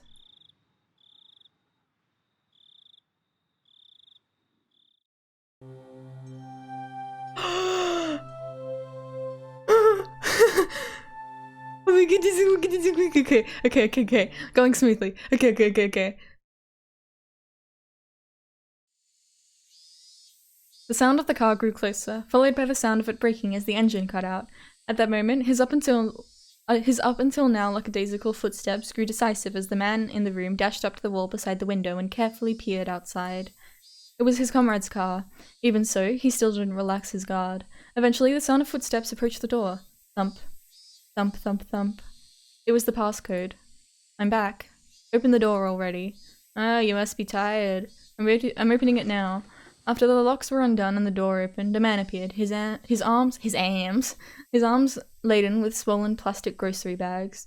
The bags in his hands had 7 Smart written on them, with bread and milk cartons able to be glimpsed within. The contents of those bags were then spread out over a sheet on the floor. I bought some cup noodles, so go boil some water. What's the kid doing? He's been sleeping the entire time. Thank God he's not causing any trouble. He did struggle a bit when he was about to shit himself. Right, yeah, this is the people who kidnapped the kid. Don't let him crap his pants. It'd suck if it started smelling like an outhouse in here. Yeah, I know. Check the gag every now and then. We don't want it to get loose, so keep it tight, but not so tight that he stops breathing. I said I know. Huh? Didn't I ask you to pick up another can of gas for the portable stove? We're out. You never asked, you idiot. Yeah, seriously? Come on, work. Damn it. He rattled the portable stove as he struggled to get it to light. Seeing that, the man who went to buy supplies let out a deep sigh, and with a backwards glance at that sight, began to walk to the corner of the room. The kidnapped boy was sprawled out on a sheet that was spread out on the floor. Boy, you doing okay? Of course, the man didn't assume the kid was able to hear that question. That's because the boy's ears were plugged, his eyes and ears thoroughly covered by packing tape. Also, his mouth was gagged with a thin, twisted-up towel. Because of that, the boy was unable to close his mouth properly, his cheeks sticky with his own saliva. So, they're keeping the kid somewhere where he can't make any noise or he's gonna draw attention and he can't see what's going on, or he might be able to get some information, also can't hear. Because I don't know. I mean, I've never kidnapped someone, but...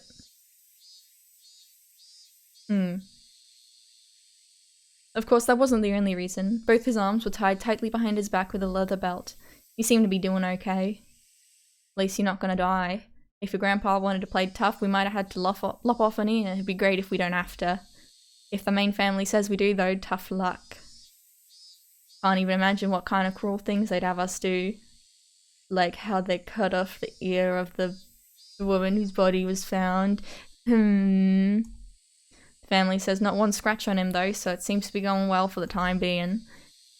The minister is this the same guy? The minister is discreetly withdrawing the dam project. The Hinamizawa Dam is indefinitely postponed. I wonder when we're letting the boy go. I just want to be done with this already. The main family seem to be gauging the time, and I don't know when it'll be, but it'll probably be soon. Isn't that great, kid? You'll be let go real soon. The men didn't know if their voices were heard by the boy. For him, there was nothing he could do but continue to sleep to escape his harsh reality. More importantly, what are we gonna do about the gas? We can't eat the cup noodles raw. If we're out of gas, say something, jeez.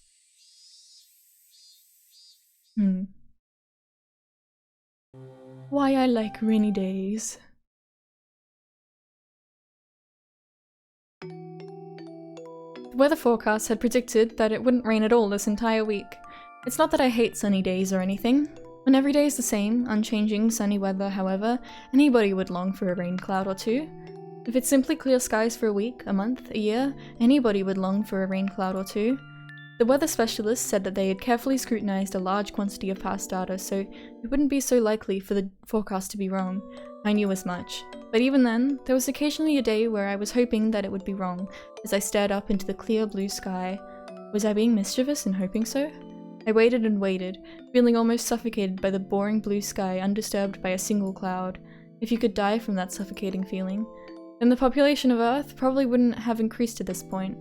In other words, the only person who was being suffocated by this was me. And so, I welcomed the summer evenings where not even the weather forecast could predict a sudden shower. If I were to explain it like this, would you understand a bit more about how I feel? Let's say that tonight's dinner was going to be curry rice. Why are we in Keiichi's house? Is this just a reused background or like what? But when you're called down to the dinner table, what was waiting for you was instead an eggplant and bell pepper stir fry. This is just on your mother's whim, by the way. I would be delighted by such whimsy. I don't really like eggplants or bell peppers, but still, I would be delighted. The fact that the pre-established routine of curry rice had been broken would be amusing. Kind of like the pre-established routine of going into the slice of life stuff with Keiichi and his friends has been broken with this episode. If tonight was repeated 100 times, and 100 times you had to eat curry rice, yet for just this one night that was changed to an eggplant and bell pepper stir fry, there's no way you couldn't enjoy that chance happening. I hate pre-established routines. I really hate when things are all decided beforehand. I have no love for boredom. I always get my hopes up that something today will be different from yesterday, no matter how trivial. It's been decided that this entire week starting today was going to be clear skies. The weather forecast decided upon it, so the god of weather must also feel obliged to do so. But who's to say that a rain cloud might not just show up one day on a whim? It's something that nobody can say for sure, but because that thought remains in this world, a creature such as myself can continue living without being suffocated. Tomorrow will probably be a hot and clear day. However, I'm the only one that knows that predetermined fate, even with but a slim 1% chance, sometimes changes. Hoping for that 1%, I hung upside-down weather charms on my sunlit eaves trough. In the end, I spent my days waiting for those unexpected things in life to happen. I pondered why I was hoping for it. Why was I hoping for a rain cloud? The answer was simple. I've had my fill of clear skies. Then why was I hoping for a rain cloud? The answer was simple. The fact that it was going to be sunny tomorrow was boring. So why was I hoping for a rain cloud? In the end, it doesn't really matter whether it rains or shines tomorrow. Basically, it was just that the rain would water my heart, which was withered from boredom. That's why rather than a TV drama where the plot's already been decided, I prefer to look up at the sky. Interesting. Okay, holy moly. Barley tea and black tea and a millstone.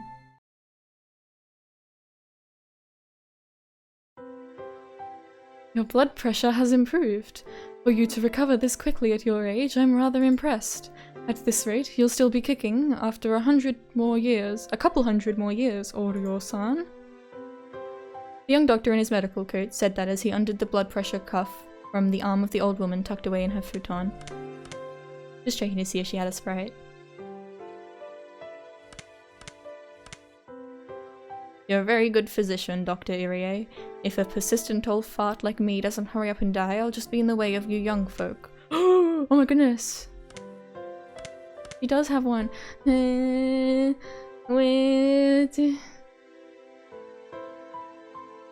Oh. The old lady, Oryo, laughed faintly with a broad smile on her face. Then, turning towards the sliding door, she called out in a strong voice. Is Shimiko-san or Taiko-san there? Bring some tea for Dr. Irie. The sound of rushed footsteps from the hallway drew closer, until finally the door slid smoothly open. What it revealed was a young girl. It looked like the old lady's granddaughter. Shimiko-san already left for the day. Do you need something? Okay, she's just the same in that. That's kind of... I mean, limited resources, you know? Mion, make some barley tea for Dr. Irie. Okay, got it. Did you want some too, Granny? Or would black tea be better? Want some milk and sugar? I'll measure it out myself, so you don't have to put any in. Just bring the sugar jar and some milk when you bring the tea. KK! The girl named Mion, after giving a rather uninterested response to her taskmaster of a grandmother, returned to the hallway. Pour the doctor's tea in the cups for the guests. And make sure you bring a coaster too. Also make sure to dry the outside of the glass, okay? Yeah. You're such a fussy pants. A tired voice wafted a reply from down the hallway. The apathetic tone of the voice was far from unusual. The old lady let a wry smile slip across her face as she chided the girl. Geez, that girl just won't learn. Nothing I ever scold her about sticks. Now, Oryo-san, you don't have to say that. Mion-chan is doing her best in her own way, even though she's so young. Her mother was the same way. Couldn't teach her anything. The apple doesn't fall far from the tree. I don't know what to do about the sprites because I want to see the sprites of the younger versions because it's cute and I'm curious. And there's also sprites for some of the characters that don't have sprites in the original, but I like the original style because I'm attached to it. So her mother's mother must be exactly the same, no? The old lady burst out laughing. Her expression showed she hadn't taken the comment the wrong way. Dr. Irie, I'm sorry, but could you open the doors for me? It seems there's a nice cool breeze outside. The cool chirping of the Higurashi had at some point started leaking through the gap in the doorway. Irie stood up and opened the door a bit. A refreshing breeze pushed out the stale air that had built up in the room. It's gotten fairly hot during the day, but the evenings are still rather cool, aren't they? It was almost downright chilly last night. Yeah. Those types of mornings and evenings are another one of Hinamizawa's fine points. Irie replied with a smile as he returned to sit on the cushions beside the old lady. Then the two of them, for a little while, soaked in the voices of the Higurashi. I'm going to try and live to 100.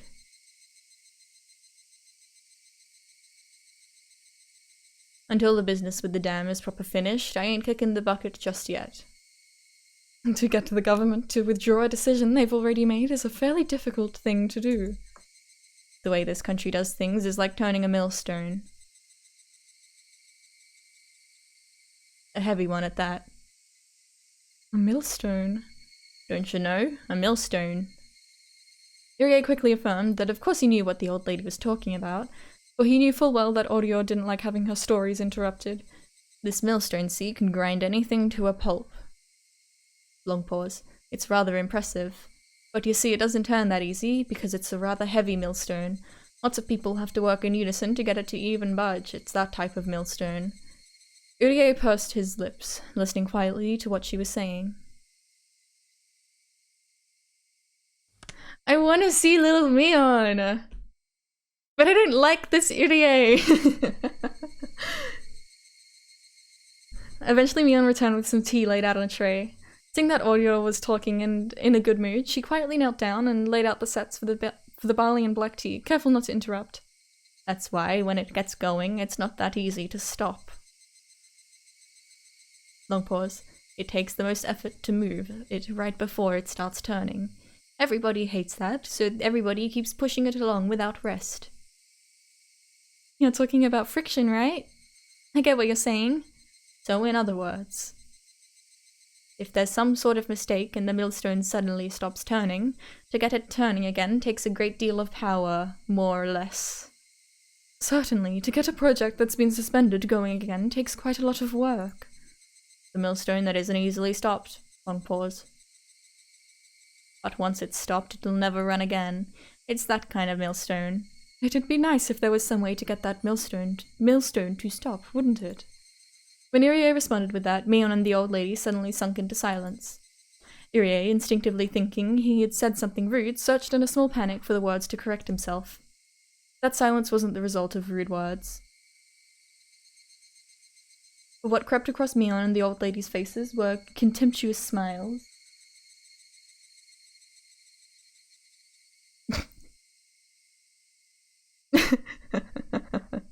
Stop moving your mouths!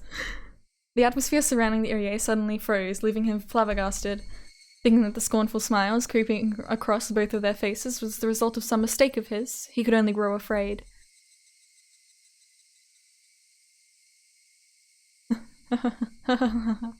It hadn't been that long at all since he was enveloped by silence. However, unable to stand it, Irie could only let out a weak laugh.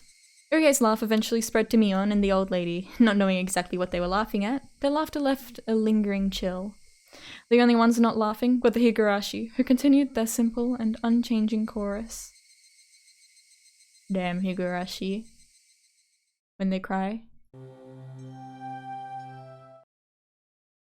Okay. Let's save, and I think I'm gonna go a little bit longer. Yeah, so let's have a quick break. I'm gonna do a 2-minute ad break, and I'll see you all soon. See ya, see ya!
Okay, let's go.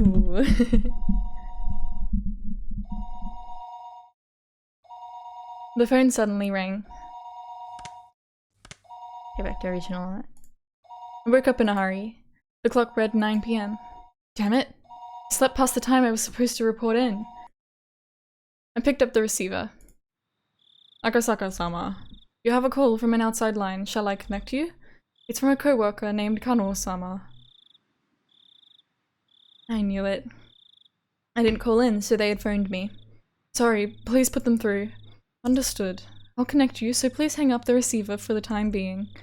After I had put down the receiver for a few seconds, the phone began to ring again. Yes, hello? This is Akasaka. Akasaka-kun. This is Kano. Good work out there. You didn't call in for your regular report, so we called instead. What's your situation? Leaving the lecture for later, my senior co-worker got straight to the point. Sorry, I'm trying to get comfy again. Today I went to the village proper. Under the guise of a tourist, I managed to establish contact with the mayor and several other core members of the Guardians. I wasn't able to ask them anything, but I left a good impression and was able to make a bridge for my investigation from tomorrow onwards. I see. Looks like things are going smoothly. Akasaka-kun, you seem rather naive sometimes, but that might have worked in your favor.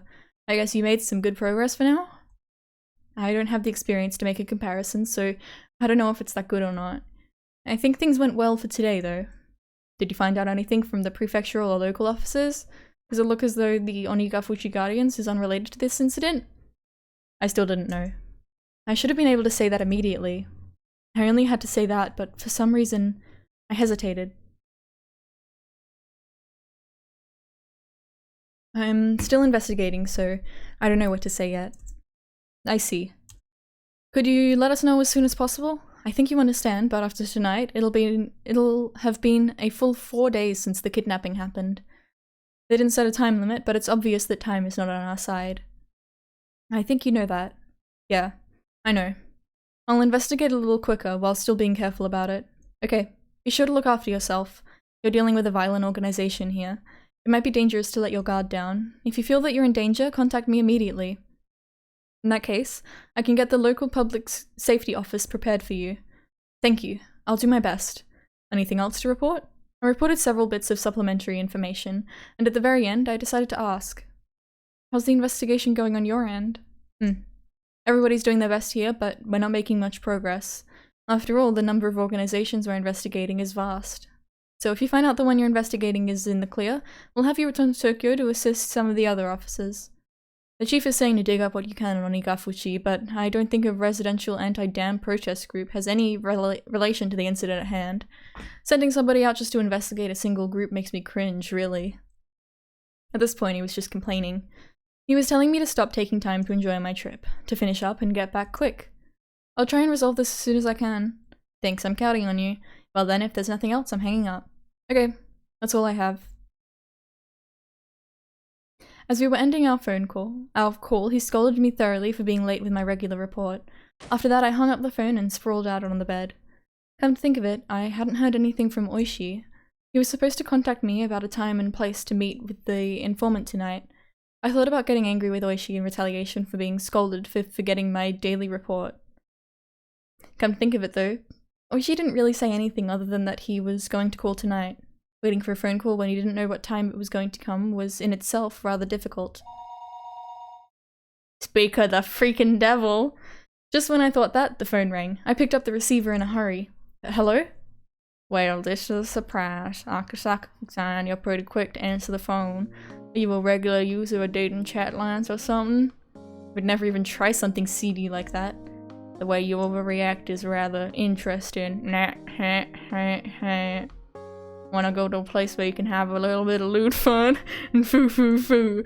Ooishi, you suck so bad. I'll pass, so could you please get to the point, Ooishi-san? Really? Too bad, we'll leave that for next time then. Well, I'll get to the point. Many of the executives in the Onigafuchi Guardians had a lot of sway in the neighboring regions. Even in Okinomiya, there were a lot of people with relations in the village. That's why meeting in the Shishibone market district, far from Okinomiya, was a matter of course?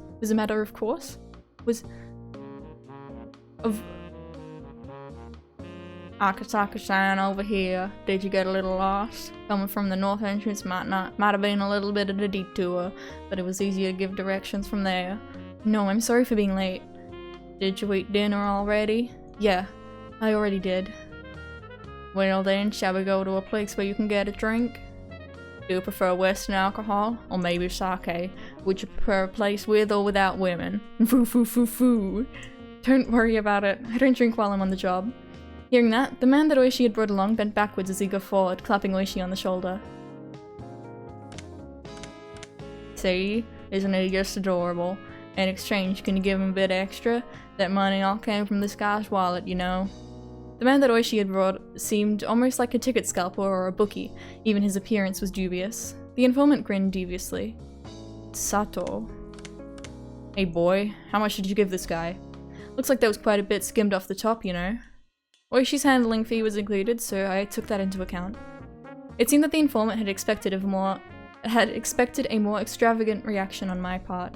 When I responded matter-of-factly, he realized that I was an entirely different type of person than he was. But rather than putting a distance between us, it seemed that I had piqued his interest. I said it, didn't I? He's a serious type. But do you see, Akasaka-san? People in a line of work like ours can really use their wealth of experience to their advantage. I'm wondering exactly how the experience of drinking in a bar with women would work to my advantage. Wah ha ha ha ha. The informant, unable to contain himself, clutched at his stomach as he got forward, heedless of the people watching. Oh lordy, Akasaka-san, you can really judge people. That's what an education does for you. Ooishi-san? You've been drinking somewhere, haven't you? Are you drunk? What's wrong with drinking when I'm off duty? Even if you're working, I'm not. Ooishi, who was the sort that had fooled around to begin with, was in such a good mood I couldn't figure out a way to deal with him. Completely different than me, who had come worried about getting every bit of information I could. Ooishi-san. After taking so much money, he was supposed to get me information worth at least as much. I thought this, but then realized that I was getting my information from the informant, so it didn't matter how drunk Ooishi was. It was nothing I could complain about, but I still felt slightly riled up. Ooishi and the informant, it was no doubt a fake name, but he introduced himself as Sato, led the way deeper and deeper into the back streets of the market district. Even though the market was bustling, a couple of turns off the main street and you were in a desolate alleyway, Ooishi started climbing a set of stairs on the side of a seedy building. There wasn't any sort of signage, so I couldn't tell if the place was open or if it was even a store at all. Don't worry, this isn't a dubious place. Foo foo foo foo. Those words coming from Oishi's mouth had absolutely no credibility. It's the mahjong place! Beyond the door was, thankfully, a typical mahjong parlor. I was relieved that it wasn't the sort of suspicious place I had to be on my guard about. Welcome, welcome. Oh, Ooishi-san, it's been a while. Wanna join in? There'll be a free spot soon. No, I'm here with the group today, so it's fine. Oh, sorry to keep you waiting. Mahjong is a game played with 4 people. It seems that a middle-aged man who was going to be our 4th had already arrived and was waiting for us. You're late, Kuraudo. I was just thinking of going home. Ooishi made an excuse for why we had taken so long.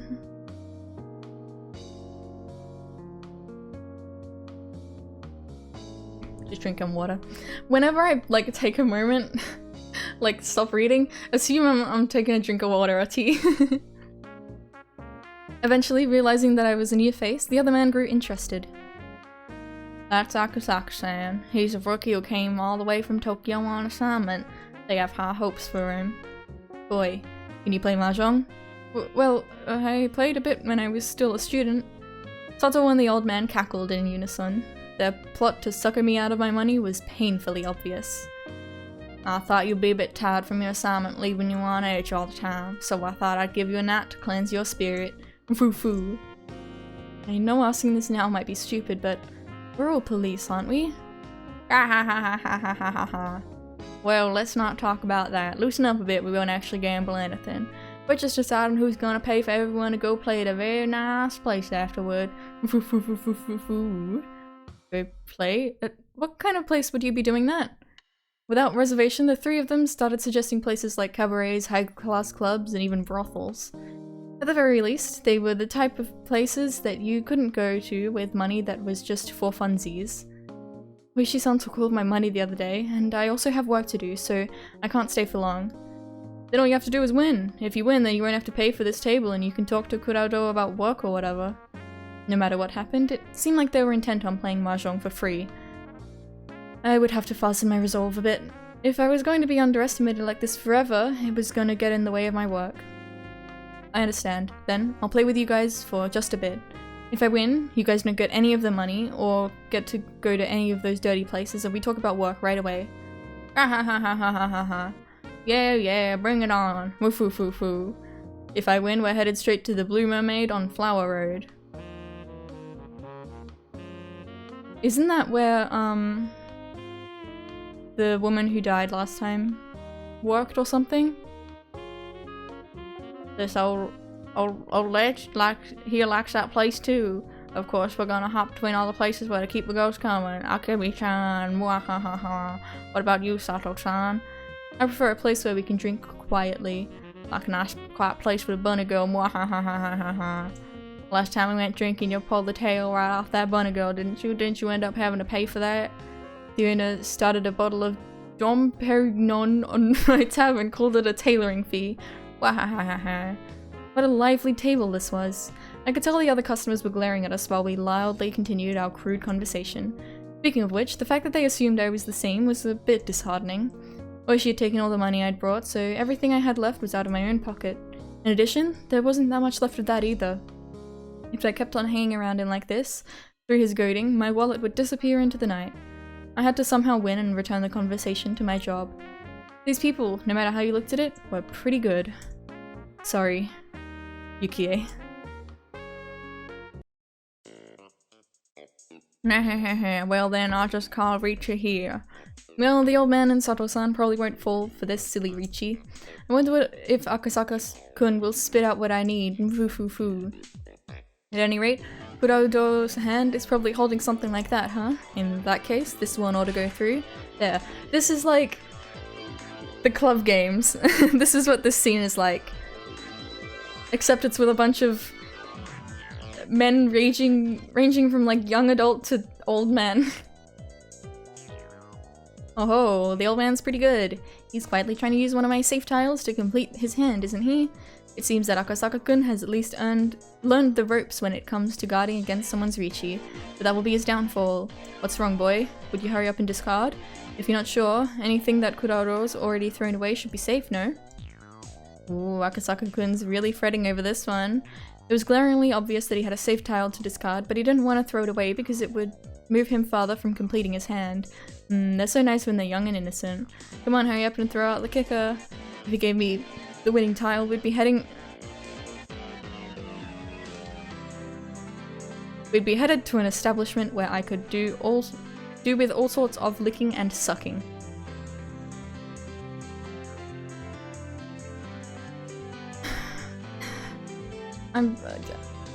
This will go through, right? He looked up as he hesitantly threw out a tile that was, oh, too bad. Hey, now that's a dangerous tile, you know. Kurado, does that go through? Yeah, it will. Foo. Seems this time you were lucky, but as long as the round kept going, I could still win off the draw. Foo.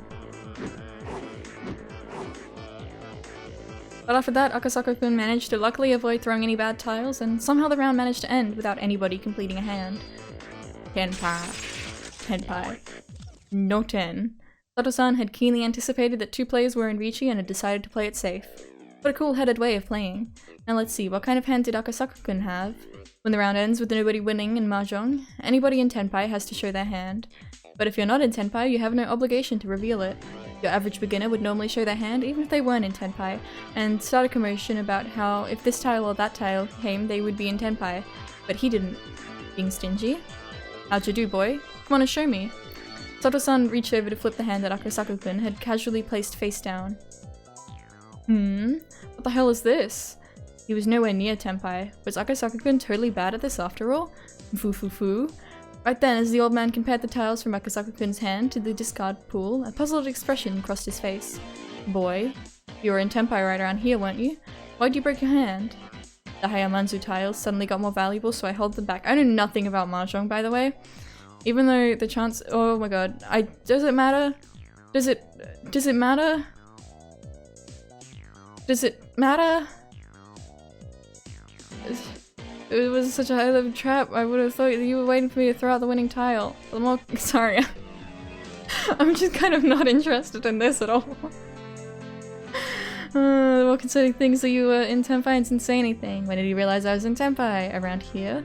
You threw out 4 tiles in a row immediately. At first I thought you were just discarding redundant tiles, but I noticed you glancing over at me and realized you were waiting for something. Akasaka-kun, you.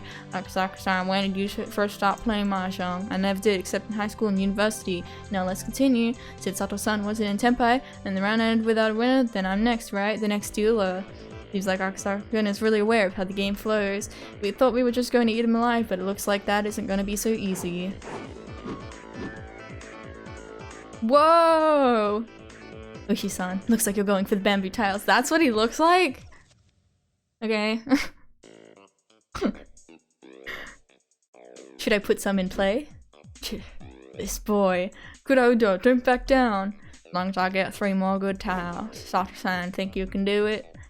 Damn it. I'll just force you to go for a cheap Tanyao Chi.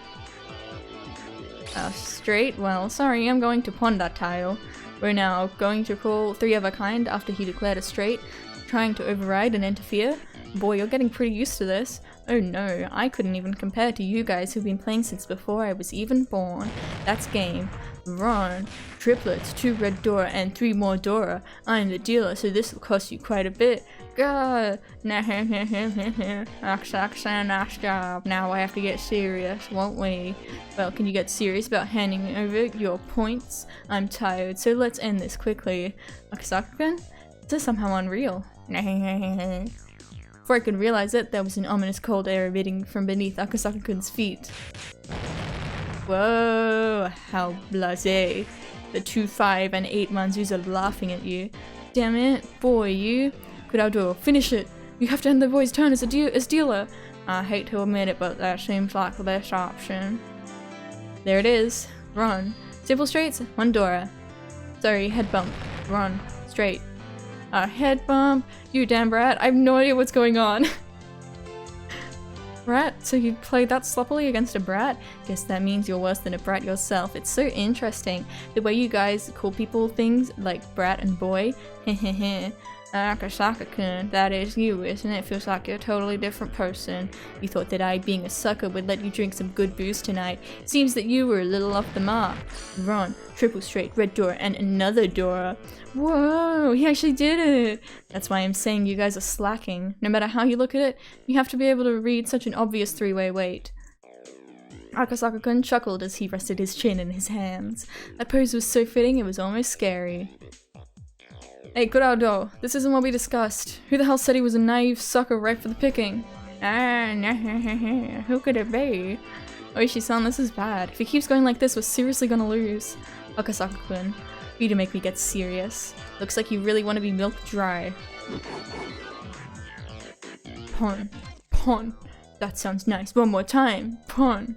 Akasaka-kun was almost singing at this point. The tiles he had open were all pin tiles. You can't be serious. Are you really going for the flush? Pawn. Boy, are you right in the head? You've opened 4 sets. You only have 1 tile left, you know? That's right. Did you know? Waiting on a single tile is the hardest thing to read. Are you an idiot? With that much of your hand revealed, you don't think we'd give you a tile you need, do you?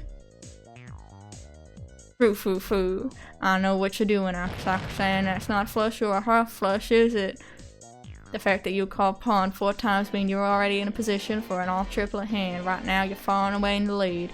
You're trying to show a flush and go doesn't giving you triplets, aren't you? That's what you think? Wanna try throwing out some pins? The left 5 tiles in your hand, Ooishi-san? They're pin tiles you're reluctant to throw away, aren't they? Why don't you try discarding them in order from the left? You must be joking. Is he a Mahjong god? If not, he had to be the main character of a manga or something. Or a video game. Well, at that moment, the old man sent me a sign under the table. The message was simple and clear. Kurodo. Do it. Crush him. I don't like to cheat against kids like this. Idiot. After being disrespected like this, we can't pull back now. Well, I'm not responsible for what happens, you know. Go ahead. Here we go, boy. Richie. We'll go open. I'm waiting for a 1, 4, or 7 of pins. Most likely the tile that Akasaka-kun was waiting for was one of those tiles. With this, Akasaka-kun was no longer capable of winning the hand. When I drew from the wall, I switched out the tile that Akasaka-kun would draw. The tile that I put in was the 1 pin, one of the tiles that the old man was waiting on. Akasaka-kun discarded it a little while ago, so there was no threat of it being the one he needed. Come on, it's your turn, boy. I knew he was troubled that the tile he drew was the 1 pin. Of course, he couldn't discard it. Boy, you must be aware, but if you discard into an open Riichi, it's worth the limit, you know? You don't have to tell me that. The tile that came from Akasaka-kun's hand was an honor tile. Phew, ain't that something? There's only one north wind tile left, isn't there? You were counting on a really rough wait, weren't you? But with this, Akasaka-kun's fate was decided.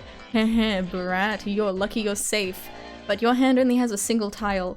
You think you'll be able to run away the rest of this round? Heh. I don't think I've ever been so bored in Higurashi, I'm sorry.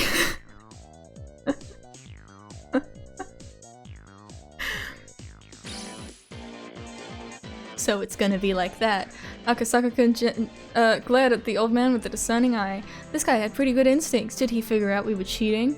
Let's stop this. Akasaka-kun is a step or 2 ahead of us. Fool, do you think we can stop after we come this far? Next, make him draw it. The next tile Akasaka-kun would draw was the 7 pin. With that, it would be settled. No matter which one he discarded, he'd play right into the old man's hand. An unavoidable full payout. When I drew my tile, I sneakily swapped Akasaka-san's. Achoo! Crash. What?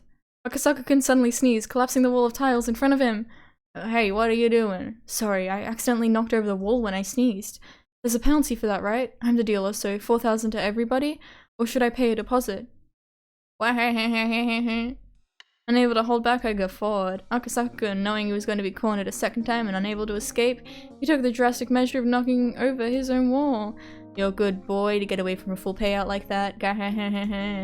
Ooishi-san, could you not bother putting me in such an obvious trap? If we were at Baba, this would have been the point where I flipped the table. Oh no. Sorry. I underestimated you. For some reason, you're really good, aren't you? Answer me honestly, you got a lot of experience when you were younger, didn't you? I played quite a bit around Waseda and Takada no Baba. The place I frequented banned me for winning too much. I made the woman who would become my wife pretty angry, so I washed my hands of it all. Are your stakes too high? How much were you playing for at the time? Depends on who I was playing with, but I had an almost perfect record playing in Kabushicho. Especially since when I played against a certain crowd, my life was on the line. 20 times? What kind of stakes were those? Did you have Yakuza at your table? Or pro baseball players? What's this? Kuraudo, you buffoon. Where did you pull this guy from? He's practically a professional. I give up. Jeez, boy, it's your win. I surrender. Thank you very much, it was an honor. Oh my, Akasaka-san, your personality really changes when you play. Why'd you even have a day job? You'd had no problem living as a freelancer.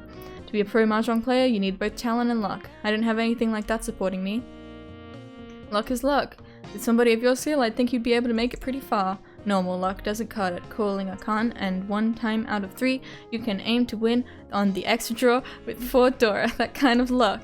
Akasaka-kun, if you can judge something like that, you're already borderline on supernatural. No, there's plenty of people who can do that without cheating or superpowers. There was a person I met in Shinjuku who would get doors every time he blinked. He was as strong as a demon.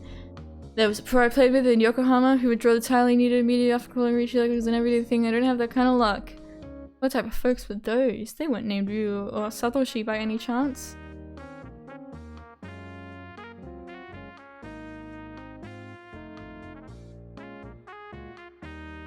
Is that reference? Is that referencing like something or? Well then, it's alright. Oh no, that's not what she. Is it alright if I'm declared the overall winner then? Yeah, we totally lost. I lost. It's been a while since I lost this big. Still, when you were playing boy, you were pretty into it. It was kind of scary. I hear that a lot. I don't mean to change gears like that though. Did they really look that scary? Yup. 3 of us nodded emphatically in agreement. So that was Akasaka-kun, the mahjong prodigy. Before he goes home from his assignment, maybe I could have him go play at a high-stakes table in my place. But it's not good to get greedy. Foo-foo. Well, there ain't nothing for it. It was a promise. We'll break up our little late-night study group right now. Sorry about this, old man. That's it for tonight.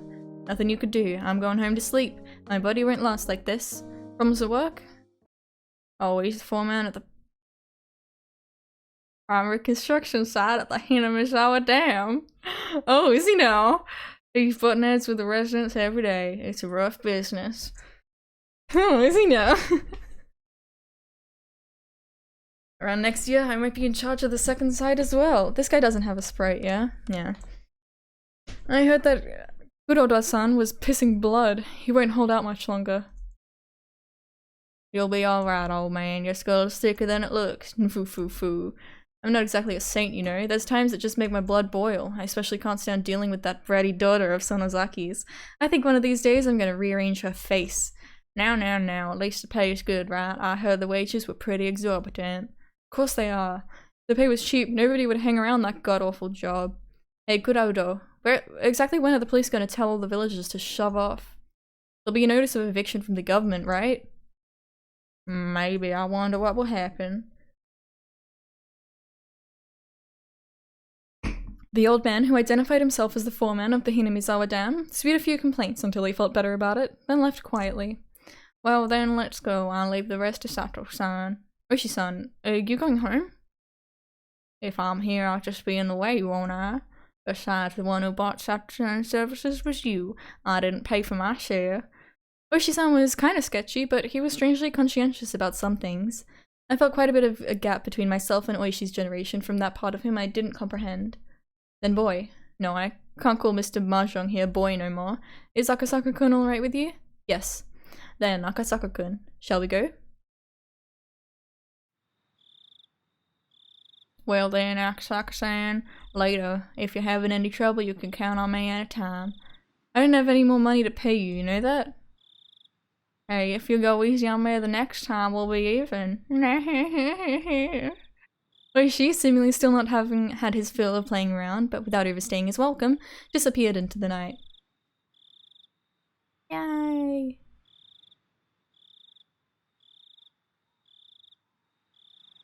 Sorry I really, rushed through that scene. I just kind of did not give a shit at all about the mahjong.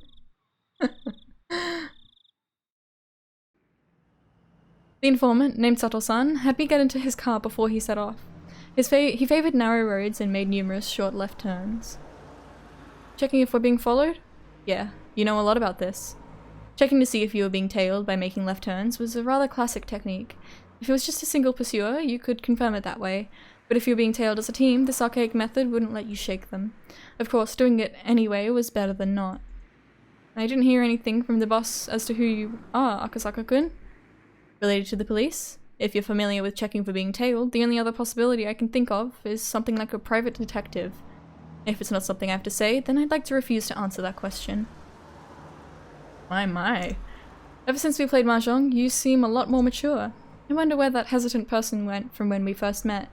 I smiled wryly. Looking back now, I had to be a little grateful for being made to play Mahjong. Thanks to that, I was able to relieve some tension. Eventually, Sato-san, confirming that there were no cars following us, slipped outside the city. We were on a pitch-black country road, unable to see anything besides the lights outside. The only things I was able to hear were the hum of the car's air conditioning and the chirping of insects and frogs. I heard from the boss that you want to hear a bit about Hinamizawa village, yeah?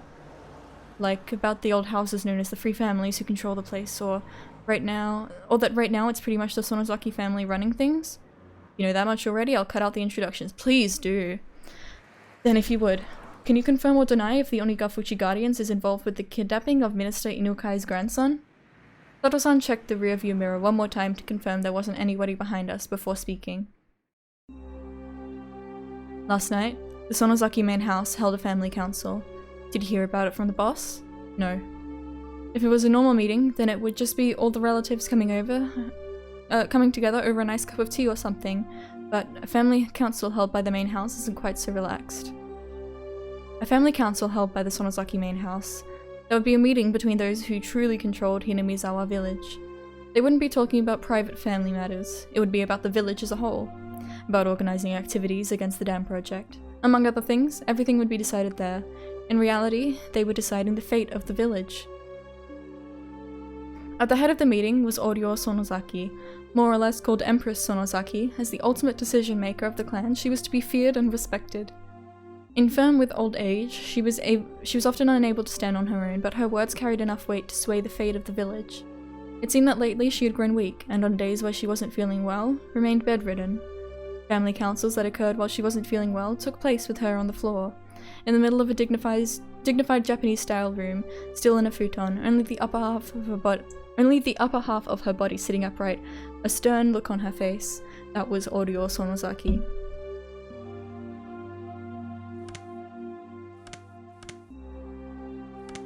Sitting next to her was her heir, Mion Sonozaki. She was still young. No, young wasn't quite the right word. She was a girl who remained childish. Her role was to merely sit beside Oryo Sonozaki, sometimes responding to her requests. However, she was the only one deemed worthy to succeed Oryo. She had the same hawkish eyes, with enough to give pause to anybody who so much as looked at them. Much was expected of her in the future. This granddaughter of the Sonozaki's leader. And also on either side of her sat several other important members of the remaining three families, the Kimiyoshi family and the Furude family. First on the list for the Kimiyoshi family was of course the mayor of Hinamizawa village, Kichiro Kimiyoshi, and lined up beside him were several more of his direct relatives. Opposite to them sat the other of the three families, the Furude family. The Furude family was only comprised of the family of a Shinto priest, so the ones sitting there were said priest, his wife, and their daughter Rika. Rika was doted on by many of the older folks in the village, and it seemed that Oryo was no exception. While the stress from just attending a family council was said to be enough to shorten your lifespan by 3 days, it seemed like Rika was the only one exempt from that. No matter how charged the atmosphere was around her, she paid it no mind, instead humming along as she doodled in a sketchbook. In fact, the night before, lying on her stomach while humming and doodling, she nonchalantly tucked her legs into Oryo's futon like it was a kotatsu. All this was the three families, and all around the room, lined row upon row, were relatives of the Sonozaki family. The only ones who were afforded cushions to sit on were the direct relatives. The others were left to sit in the seiza position directly on the tatami mats. With Empress Sonozaki enshrined at their center, they were almost like a giant snake coiled around the room. It was decided that everybody would sit in order of their rank. The number of people from the Sonozaki family was overwhelming. The fact that the Sonozaki family held so many seats in a meeting where everything pertaining to the village was decided made determining where the balance of power was held in the three families as clear as day. The number of members in attendance from each of the families directly reflected how much influence they had in ruling Hinamizawa. What was talked about at that meeting? Sato-san, after remaining silent for a while, quietly began to speak.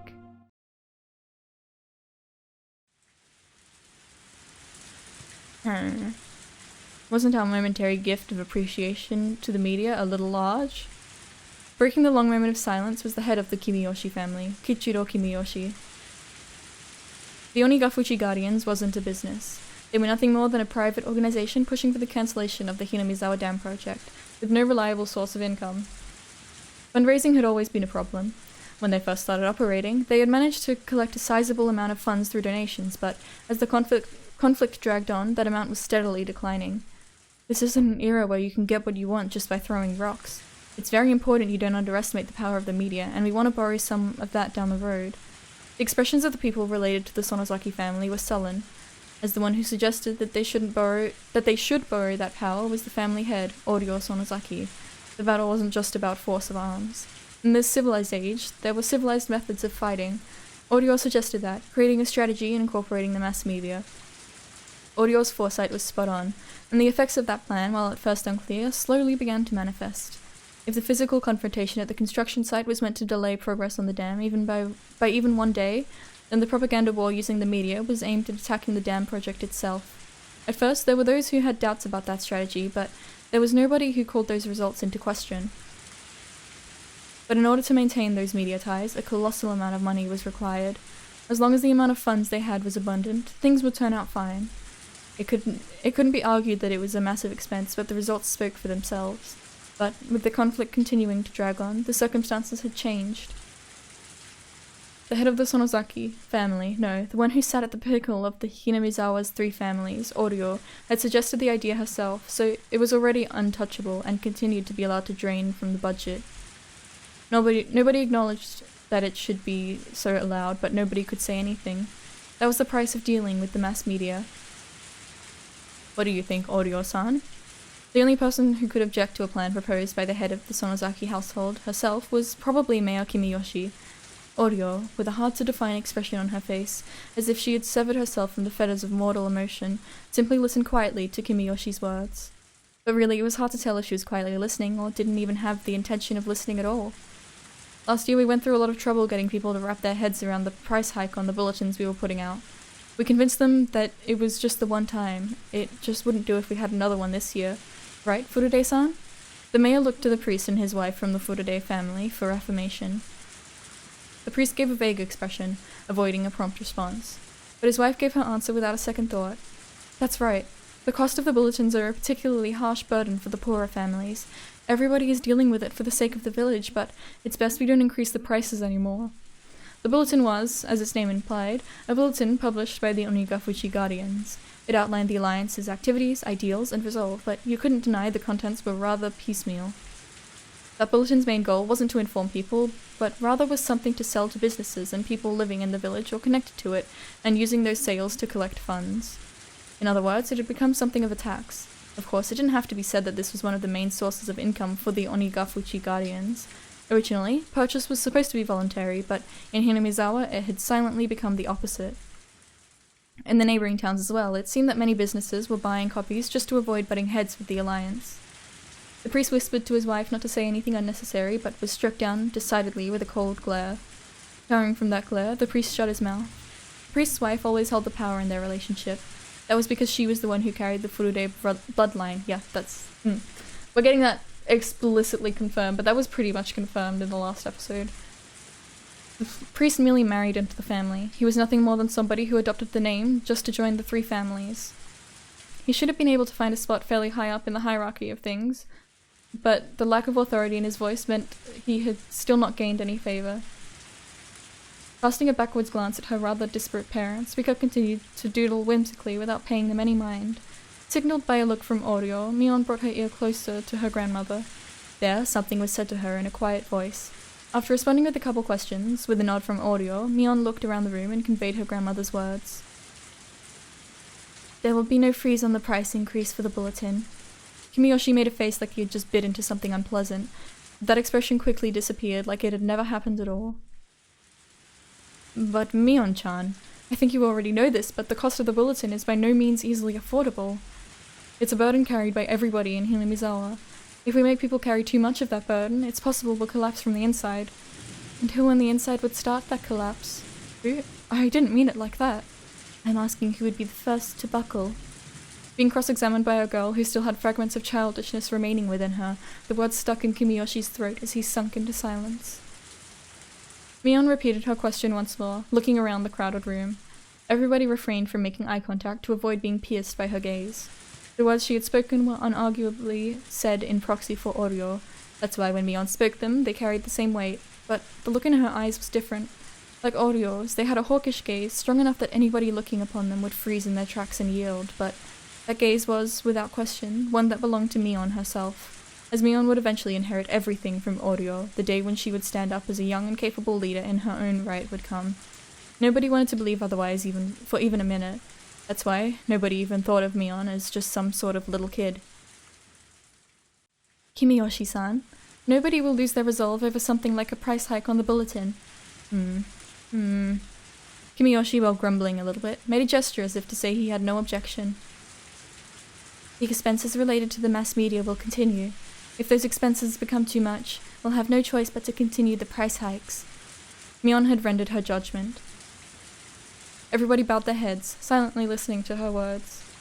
In the name of Mion Sonozaki, as acting head of the Sonozaki family, I hereby declare that all this shall be effective immediately. There shall be no objections, and any opposition shall be removed by force. The formal decree was read aloud, indicating her judgment. There would be no retrial, but there was a certain authority behind those words that even a courthouse couldn't compare to. If she was a judge, she would have banged her gavel, signalling that the matter was settled. Mion pulled out a large bell from inside her clothes and rang it. Everybody present could only prostrate themselves before the harsh sound of the bell. Well, it's a rather old-fashioned family council, isn't it? A young guy like you would probably find it hard to believe. In an antiquated place like this, these types of things have firm roots, so Is Sato one of the people who goes to these meetings? It was exactly as Oishi had said. The old system of the three families had vanished, and now the Sonozaki family was running things by themselves. On top of that, their rule was borderline despotic. What does that mean?